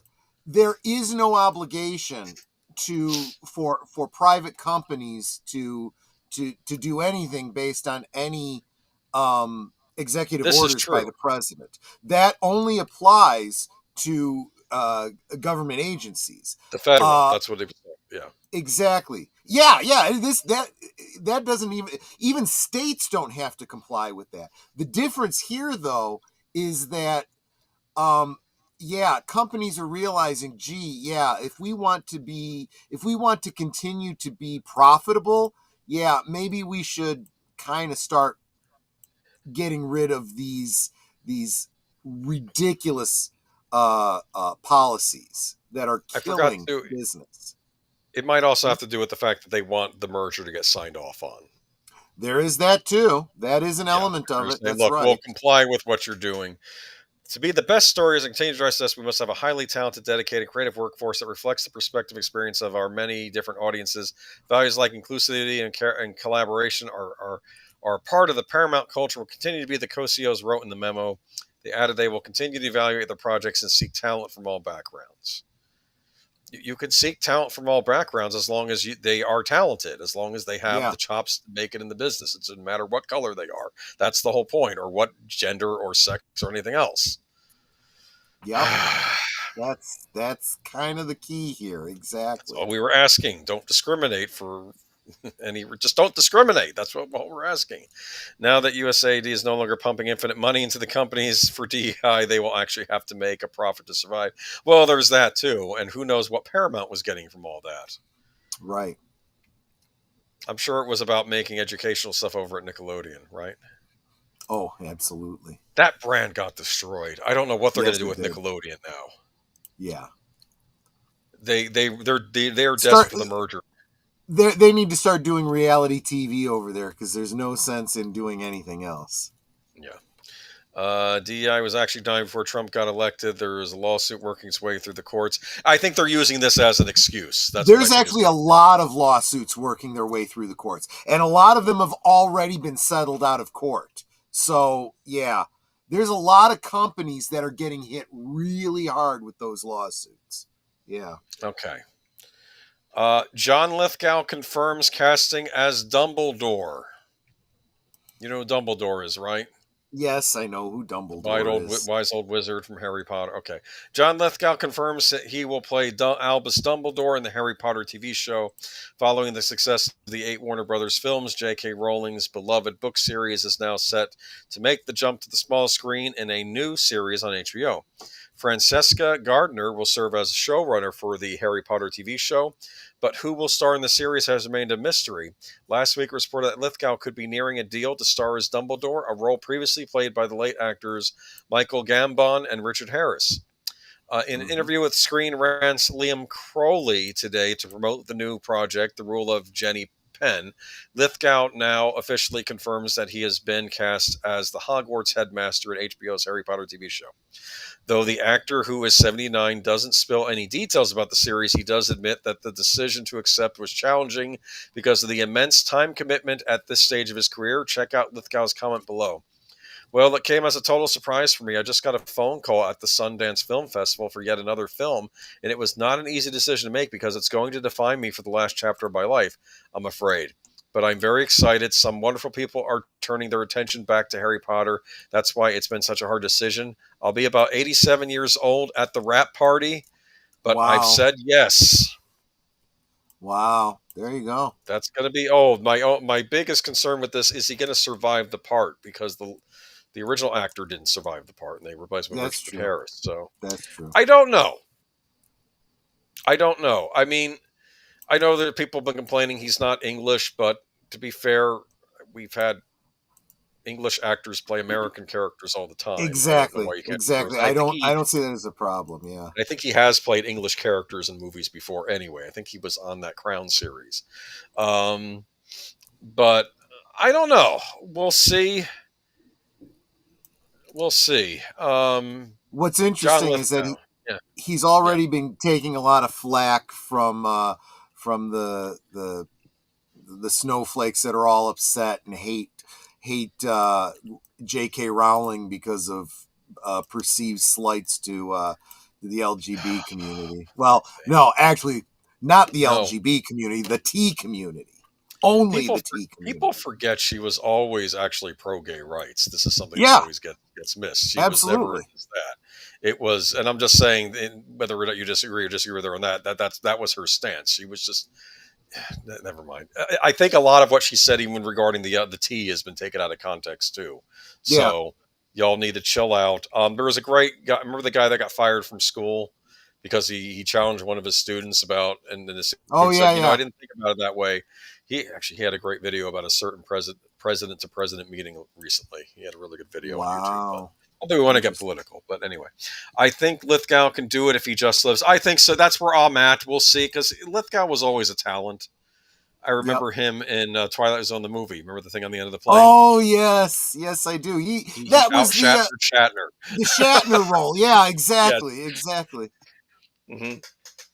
God, it could have been funny if they had brought Shatner back for that part again, though. Actually, what would have been funny would have been to have Shatner be the monster out on the thing, but that might be. Remember A Third Rock from the Sun? Oh yeah, I love that. And he was on. I think there was a scene. Was there a scene where he was on a plane? He starts yelling, "There's a thing on the end of the plane." I think there's a scene where he does that. Exactly. And it would have been funny if it had been Shatner's big alien head on the outside of the plane. Right? Oh God, Shatner that would have been the big alien funny. head that they would communicate with every so often. The thing. So I saw that Criticless. And guys, definitely check out Criticless on YouTube. And if you are at all inclined to review movies, create an account over on criticless.com. But Blaine over at Criticless put up a video talking about this. And he put it out on his social media. I commented on it and said, why do I now suddenly have an image of John Lithgow as a young Dumbledore doing electrical magic experiments by hooking an electrode up to his tongue? And then I put the gif of him from Buckaroo Banzai doing exactly that. That's a great movie. If you ever have any doubt of his acting ability, watch Buckaroo Banzai. Across the eighth dimension, was it? Across the eighth dimension, yeah. Yes, and I started it out with laugh while you can, Magic Boy. He goes, wow, that went hard really fast. And that's when I said, yeah, exactly. Someone needs to do that clip, dude. Yeah, exactly. I think maybe you got to do that. You got to do that. Maybe. Laugh while you can, Magic Boy. Are they remaking the book series? Yes, Jessica Hardo. They're going to do the book series as a television series. I have read the books. They did cut a lot out in those movies. So much so that the later movies, in my opinion, were not great adaptations of those books. I think that there's no reason they couldn't do this as a series. When I heard they were going to be redoing it, I thought they were going to redo it as movies. I thought that was stupid. But as a long-form series, I think I can be on board with this. We'll see. I'm taking a wait-and-see approach with this. Because, for starters, I want to see characters that were never in the movies in the series, like Peeves the Poltergeist. They never had him in the movies. And, but at the same time, they've already done a race swap on Snape. So, I think that might tell you where they're going with this. My worry about this is that Harry Potter's dad, James Potter, you see flashbacks where he was actually bullying Snape in high school. And I don't want it if they cast another actor. I'm worried about it. Maybe people taking it, it's a racial thing. Harry Potter's dad was doing it because of race reasons. We'll see. We'll see how they cast it and how it works out. Well, and I'll tell you, I'll be the first one to come out and say this is exactly why you got to stop freaking race swapping, because you completely change the entire story when you do that. The context could be taken another way, but we'll see what happens. Yeah. Moving on to this one shocked me, and I am going to interrupt you in the middle of this because there is. Go right ahead. No, go ahead. I'll interrupt you as you're reading the article because there is a line in here that needs interruption. 2 moviegoers got an extra taste of action Tuesday night, and not from their choice to view Captain America: Brave New World. During a showing of the latest Marvel flick at Liberty Cinema in downtown Wenatchee, Washington, the theater ceiling collapsed on the audience, local officials said. The Wenatchee Fire Department responded at 8 p.m. Tuesday, finding 2 people in attendance. It said in a statement that no injuries were reported. Talk about an interactive movie experience, just not the kind you want, the department said in a statement. Photos from the first responders show the movie still being projected on the screen, but with a heap of snap planks and ceiling tiles covering the front of the theater. A video from the fire department shows the spread of long wooden planks poking up toward the gaping ceiling. Sun Basin Theaters, which owns the cinema in downtown Wenatchee in Chelan County in central Washington, said the collapse was unexpected. We are all grateful that no one was injured when this occurred on Tuesday evening, spokesperson Brian Cook told the NBC News in a statement. Translation on that. We're really glad this movie was doing so poorly that there was only 2 people in the audience when this happened. That was your okay. Mm-hmm. Cook added that the theater's team is working with local authorities to ensure a thorough investigation. Wenatchee Valley Fire Battalion Chief Cam Phillips responded at the scene Tuesday night, told NBC affiliate King of Seattle, KING of Seattle, that a couple had the theater to themselves before the ultimately collapsed. They heard some pops and crackling, and the gentleman stood up and took a peek. Phillips told the station. He walked up toward the screen, and as he looked up, he said, "Run!" Yeah. Phillips added that the man's girlfriend didn't have time to react before the ceiling started to fall down around her, leaving her to be found covered in debris in her seat, just 1 row behind a jumble of wood and insulation. We are really fortunate this didn't happen on a Friday night or a Saturday night when the theater was full, Phillip told KING. It was not going to be full, even on a Friday for this movie. Too much. Yeah. Real quick, Darth Plato said, well, duh, it was unexpected. Yeah, I thought the exact same thing. We're expecting this ceiling to fall in any minute, so you might want to sit towards the back if you can. Yeah. This might turn me off of going to the movies.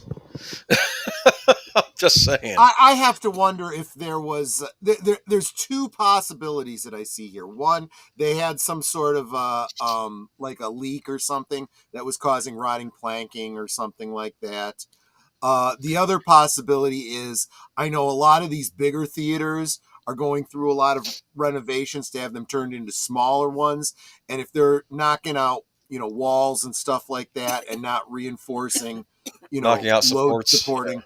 Exactly that, but I don't know. It'll be interesting if we do find out what caused this. I just thought what was amazing is there was 2 people in the theater.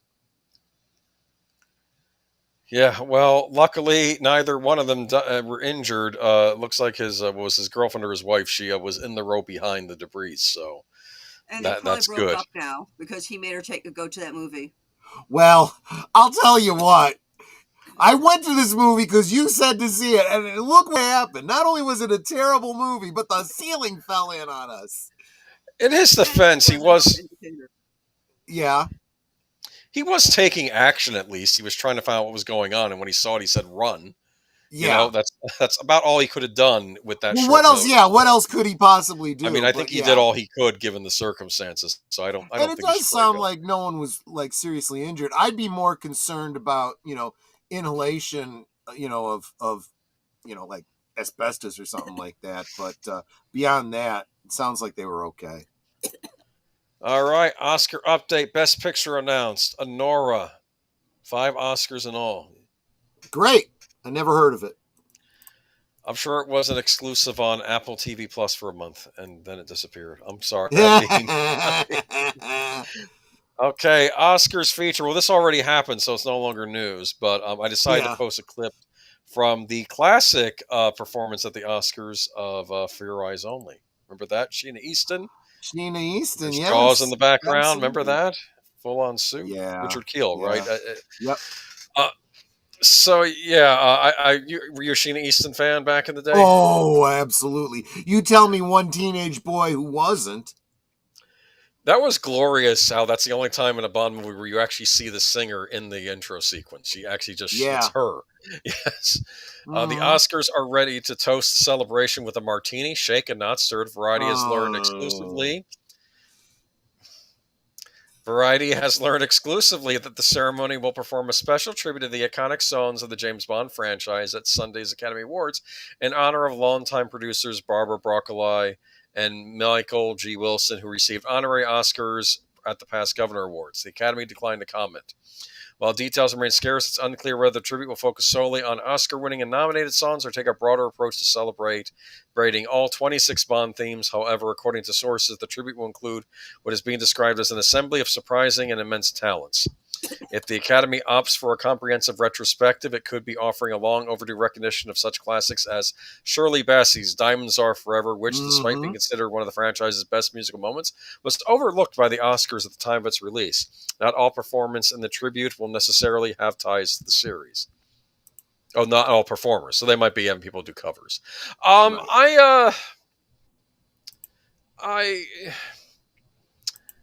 I thought the Oscars said they weren't doing musical numbers this year. I think they will do anything they can to get some eyes on the damn thing. I think they did this last minute because they realized that went over like a lead balloon, the fact that they weren't doing the musical numbers. So we'll do a Bond tribute, which is odd because no Bond movies came out this year. They just killed off James Bond. Oh, yeah, no Bond movies came out this year. The Oscars they're going to do that Billie Eilish movie song, aren't they? The Oscars have been irrelevant for years, and this year it's a joke. Well, I have not seen it. Maybe they pulled it off this year. We don't know. You know what and maybe monkeys will fly out of my butt.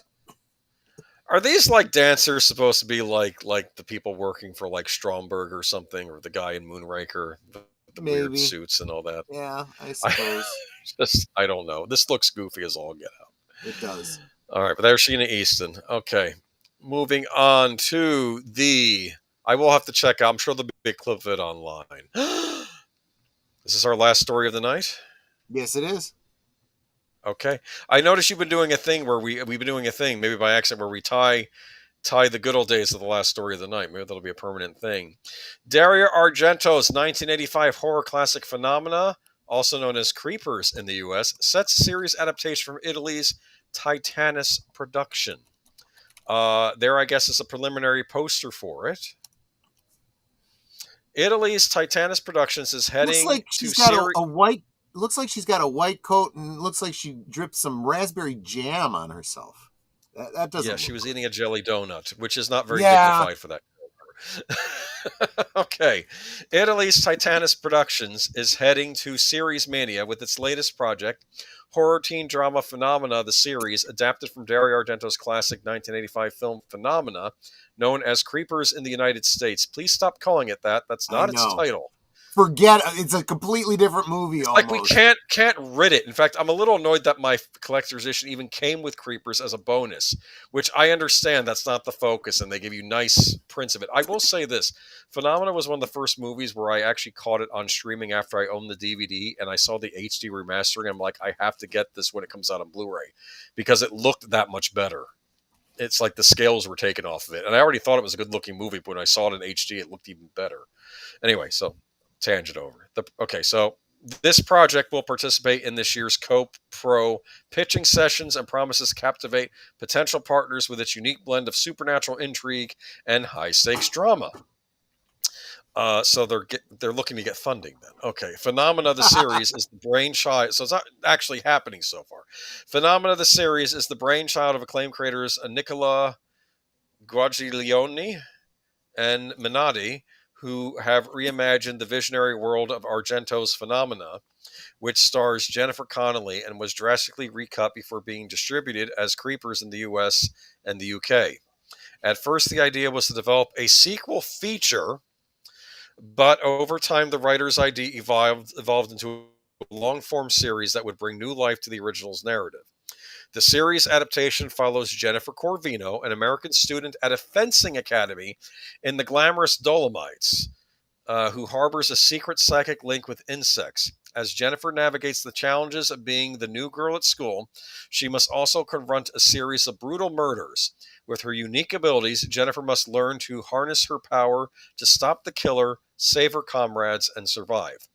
Titanus Productions was launched in 2021 as the production unit of Titanus SPA, a historic film company based in Rome and operating since 1904. With a catalog of over 400 titles, many of which are iconic pieces of cinema history, Titanus Productions continues to champion talent and push the art form forward under the leadership of Maria Grazia Sacca. The company is known for developing original concepts and drawing on intellectual properties from its extensive library to create fresh and far-reaching narratives. Head of production Simone Gandolfo and development Constanza Gianelli will represent Titanus Productions at Series Mania and pitch the series to prospective international partners and broadcasters. We have reimagined the visionary world of Dario Argento's iconic film, bringing it to life with a fresh twist that blends the sinister undertone with pop aesthetic. The show's producers told Variety of their latest project with the work of successful writers Nicola Guaglianone and Minode. Our goal is to make a compelling series with a bold, state-of-the-art aesthetic, honoring the original, but speaking to a new generation. I am keeping my fingers crossed on this one. I want this to be good. I heard a lot of things in there that would ordinarily concern me. Okay. Reimagined for a new audience and the like. I'm very concerned. You spoke so highly of the movie. Do you really think they're going to be doing it justice if they make it a series? I don't know, but I can see the movie being lent to a series format. Because the movie is broken up into parts and little adventures she goes on. Plus, this was also a movie that, frankly, I think could have had sequels with this same character in it, in the sequels, because she could have gone on and used her insect telepathy and gone on other horrific adventures where she's confronting other things. I think this could work. I don't know that it will work. I know that this is not a Hollywood production. We can at least say that. This is going to be an Italian production, and in ages past, Italy was a major force in film. So was Great Britain, and I would like them to become a major force in film again because, frankly, the stuff coming out of Hollywood lately, as Michael French was saying earlier this week, this is the worst decade he's seen. I agree with him that we've seen for Hollywood productions. It's just terrible. This has been a bad decade. I'm not even saying the 2010s were bad or 2000s. Like, all decades have their good and weak points. I'm not seeing a ton of good points here.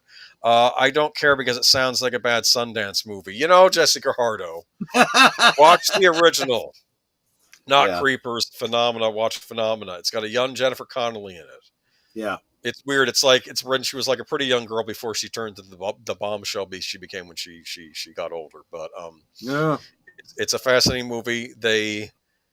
They need to cast an American actress or an actress that can pose as an American, okay? At the very least. We need another young Jennifer Connelly. You need your future Jennifer Connelly. Yeah. It's funny, what's her name when she was younger could have played this, the one who died this week. I could have seen her. Oh, Michelle Trachtenberg, yeah. Yeah, I could have seen her in that part too. I am hopeful for this. You could have a lot of fun with this. I don't know why they've changed it to a fencing school. They've also changed the setting from Switzerland to the Dolomites, which is I guess a mountain area in Italy, right, where people do skiing. Which is probably for filming reasons to make it easier. It's also, you send her to a fencing school because they're trying to focus on the private nature. Probably. What I liked about her is she still maintained her femininity, but she still could fight back because she had the power to control insects. Right. So she could send a swarm on a bad guy, if she needed to. Okay. But it was, I think this could be a very interesting idea. I'm okay with them doing this, but I do want to say one halt of reservation.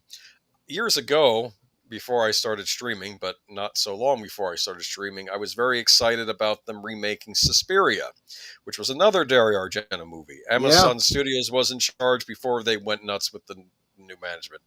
And they were getting an Italian director to make it, and I was originally suspect, but then I saw the trailer. It had Dakota Johnson in the lead as Susie Bannion, and it looked like they were really delving into the mythos of the Three Mothers trilogy that Suspiria comes from more than the original movie did. And I said, well, it looks like whoever's making this was paying attention to the lore. So I'm going to give it a shot. It looks promising. And then I saw it, and it's not good. It was very boring. He tried making it like a 3-hour epic. Horror movies should be short. That's the one thing about this series. This should be a short series. I wouldn't do more than 6 episodes a season. Yeah. But can it work? Yes. Will it work? That remains to be seen. Will it get funding? Apparently, that remains to be seen as well. But I am hopeful. Yeah. Because I need something. I need something to close out this decade with that I can look back on and be happy about. So far, all it's been is James Wan's Malignant, and I'm the only one who liked that movie. I hear you. Did you see Malignant? I did not. No. Big Al didn't like it. Like their horror fans out says, I didn't get it. And I said, I got it. It was him it was like a modern version of like a William Castle style horror movie from the 50s. That's what it reminded me of. Oh, okay. Welcome, Leia Plus Size. I see you in the chat. Welcome. Good night, Matanui. Thank you so much for hanging out. We're about to wrap up anyway, though. But how the heck did I get all this done in 2 hours? I was expecting this was going to be a 3-hour stream. You know what it was? I cut down the articles of their essentials, but obviously any of these actors you could spend an hour on at least. But Malignant was a trip. I enjoyed Malignant a lot. In fact, James Wan has always been a competent director, and I do like his horror movies a lot. But But I am glad that you kept it short because, of course, coming up right after, well, not right after this, but in less than an hour, of course, deleted scenes, reserved seats number 4. He's talking. He's doing an Oscars post-mortem with Sin's Corner. Definitely want to check that out. And if you are watching on my channel, Jesse Guajardo, Leia Plus Size, and those of you that are left, you will be auto-dramatically teleported on over there as soon as we wrap up over here. Otherwise, go ahead and click on that link that I just dropped for you so that you can go over there and say hi to Deleted Scenes and tell them Geeky Geezers raid over there. Thank you. Yes. I keep seeing that creepy face on our side. I'm sorry. There's nothing I can do about Something like out of a Japanese horror movie. Okay. The chat can see it too when I bring it up in the what do you call it? See, think about it. It's when you do colon and a slash, it does an automatic emoji of 2 eyes and like half sad face mouth. And I understand that. That's what that emoji usually means. But EVMux doesn't recognize it as part of the HTTPS, what do you call it? Nonetheless, it's coming up in YouTube as a clickable link. So you're still fine for those of you, seeing it in the chat. But it's creeping out Agent Boomer over on our side. Yeah, it really freaked me out, man. So Toy Fair news, Jesse Guajardo is saying, Mattel got the license back for DC, and the Mask toy line returns. I was never real into masks, so that wasn't on my radar. Mattel getting DC back will be interesting. I was just at the comic book store today. That actually I may talk about in a last call at some point in the future. But he had the DC Comics toys up, including the new Migos. I don't know what miniatures those were, but he had the McFarlane Superpowers figures up, and I said, this pisses me off because McFarlane decided to bring back Superpowers. Good. He brought back figures that, came out late in the line, so we couldn't complete our collection. Good. But they're all in a different scale. So they're not compatible with the old Superpowers. And he's like, well, yeah, but that's because he wants you to buy his instead of, relying on your old ones. I'm like, well, there's no reason for me to buy his now. It's kind of pointless. Although I will admit, I did get the Supermobile and the Invisible Jet. Because even though the figures are oversized, the vehicles are still perfectly usable with the smaller figures. In fact, because the Invisible Jet is like kind of small, it's big enough to actually put like an Air Force officer behind her in a second seat if you wanted to customize it that way. Yeah. There is no Steve Trevor action figure, but I could probably put together some sort of a custom if I so chose. They need to work on that. Steve Trevor doesn't get enough attention. Absolutely. All right. But then again, neither does Wonder Woman. They can't get a game out for her. The 2 movies they did didn't no justice to her. And yeah, the first one was popular though. People did like people. Why do we have 12 different Batmans and we've only gotten 1 live action Wonder Woman in the modern era? This is ridiculous. I don't know. This is just, you know. You already heard my pitch. I was going to bring it back to World War II for her, but exactly. I'm with you 100%. Get over to Delise. Oh, I guess we should real quick. Tomorrow night. I was saying that I had originally wanted to get back to, I had source code lined up, and if I couldn't get that working, I was going to go with Edge of Tomorrow. But now I'm thinking maybe I should do a Gene Hackman film for Monday Night at the Movies. Okay. Well, there was a lot. What do you think? Do you have a suggestion? Yeah. What would be your choice? There's a lot of great Gene Hackman movies. What are you in the mood for?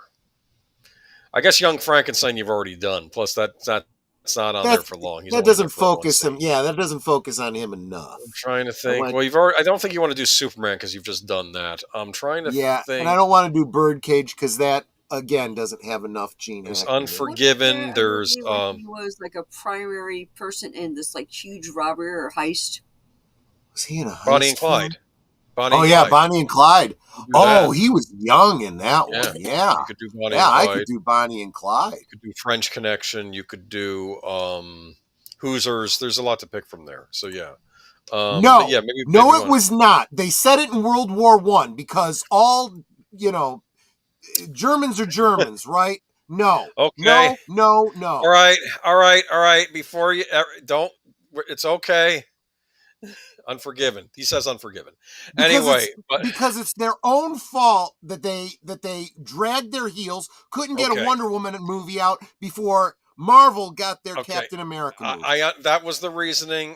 There was a lot I did like about the original Wonder Woman movie, but you're right. There were things they could have done different. It's okay. That was their most successful movie that DC put out in that Snyderverse. That was their most successful movie. Well, that's because the bar is so damn low. Okay. I mean, I like Gal Gadot as Wonder Woman. I agree with you on that. I think she was a fine Wonder Woman. And I thought she was very good outside, like dealing with the press and things like that. Absolutely. She's still the one ray of light in that whole Snow White thing. What I don't get though, why in the sequel couldn't they have had her come back for World War II? They could have done that. Don't even get me started. But yeah, and then you guys know what the drill is. Tuesday live from Sparkwood and 21. Blake 7. Thursday things on Netters Network, and Last Call on Friday night. And stick with us. We got great stuff coming up. Stuff that I'm really looking forward to, and I hope you guys are too. Let me know when you're ready for me to take us out. Well, we were talking about Friday. I don't know. What are we talking about on Friday? Did we decide last week? We had an idea. Maybe you don't remember. I'll talk about it. I probably don't remember. It's entirely possible. It was a wild stream last Friday, and then Saturday. Okay, all right. So yeah, I guess you can take us out.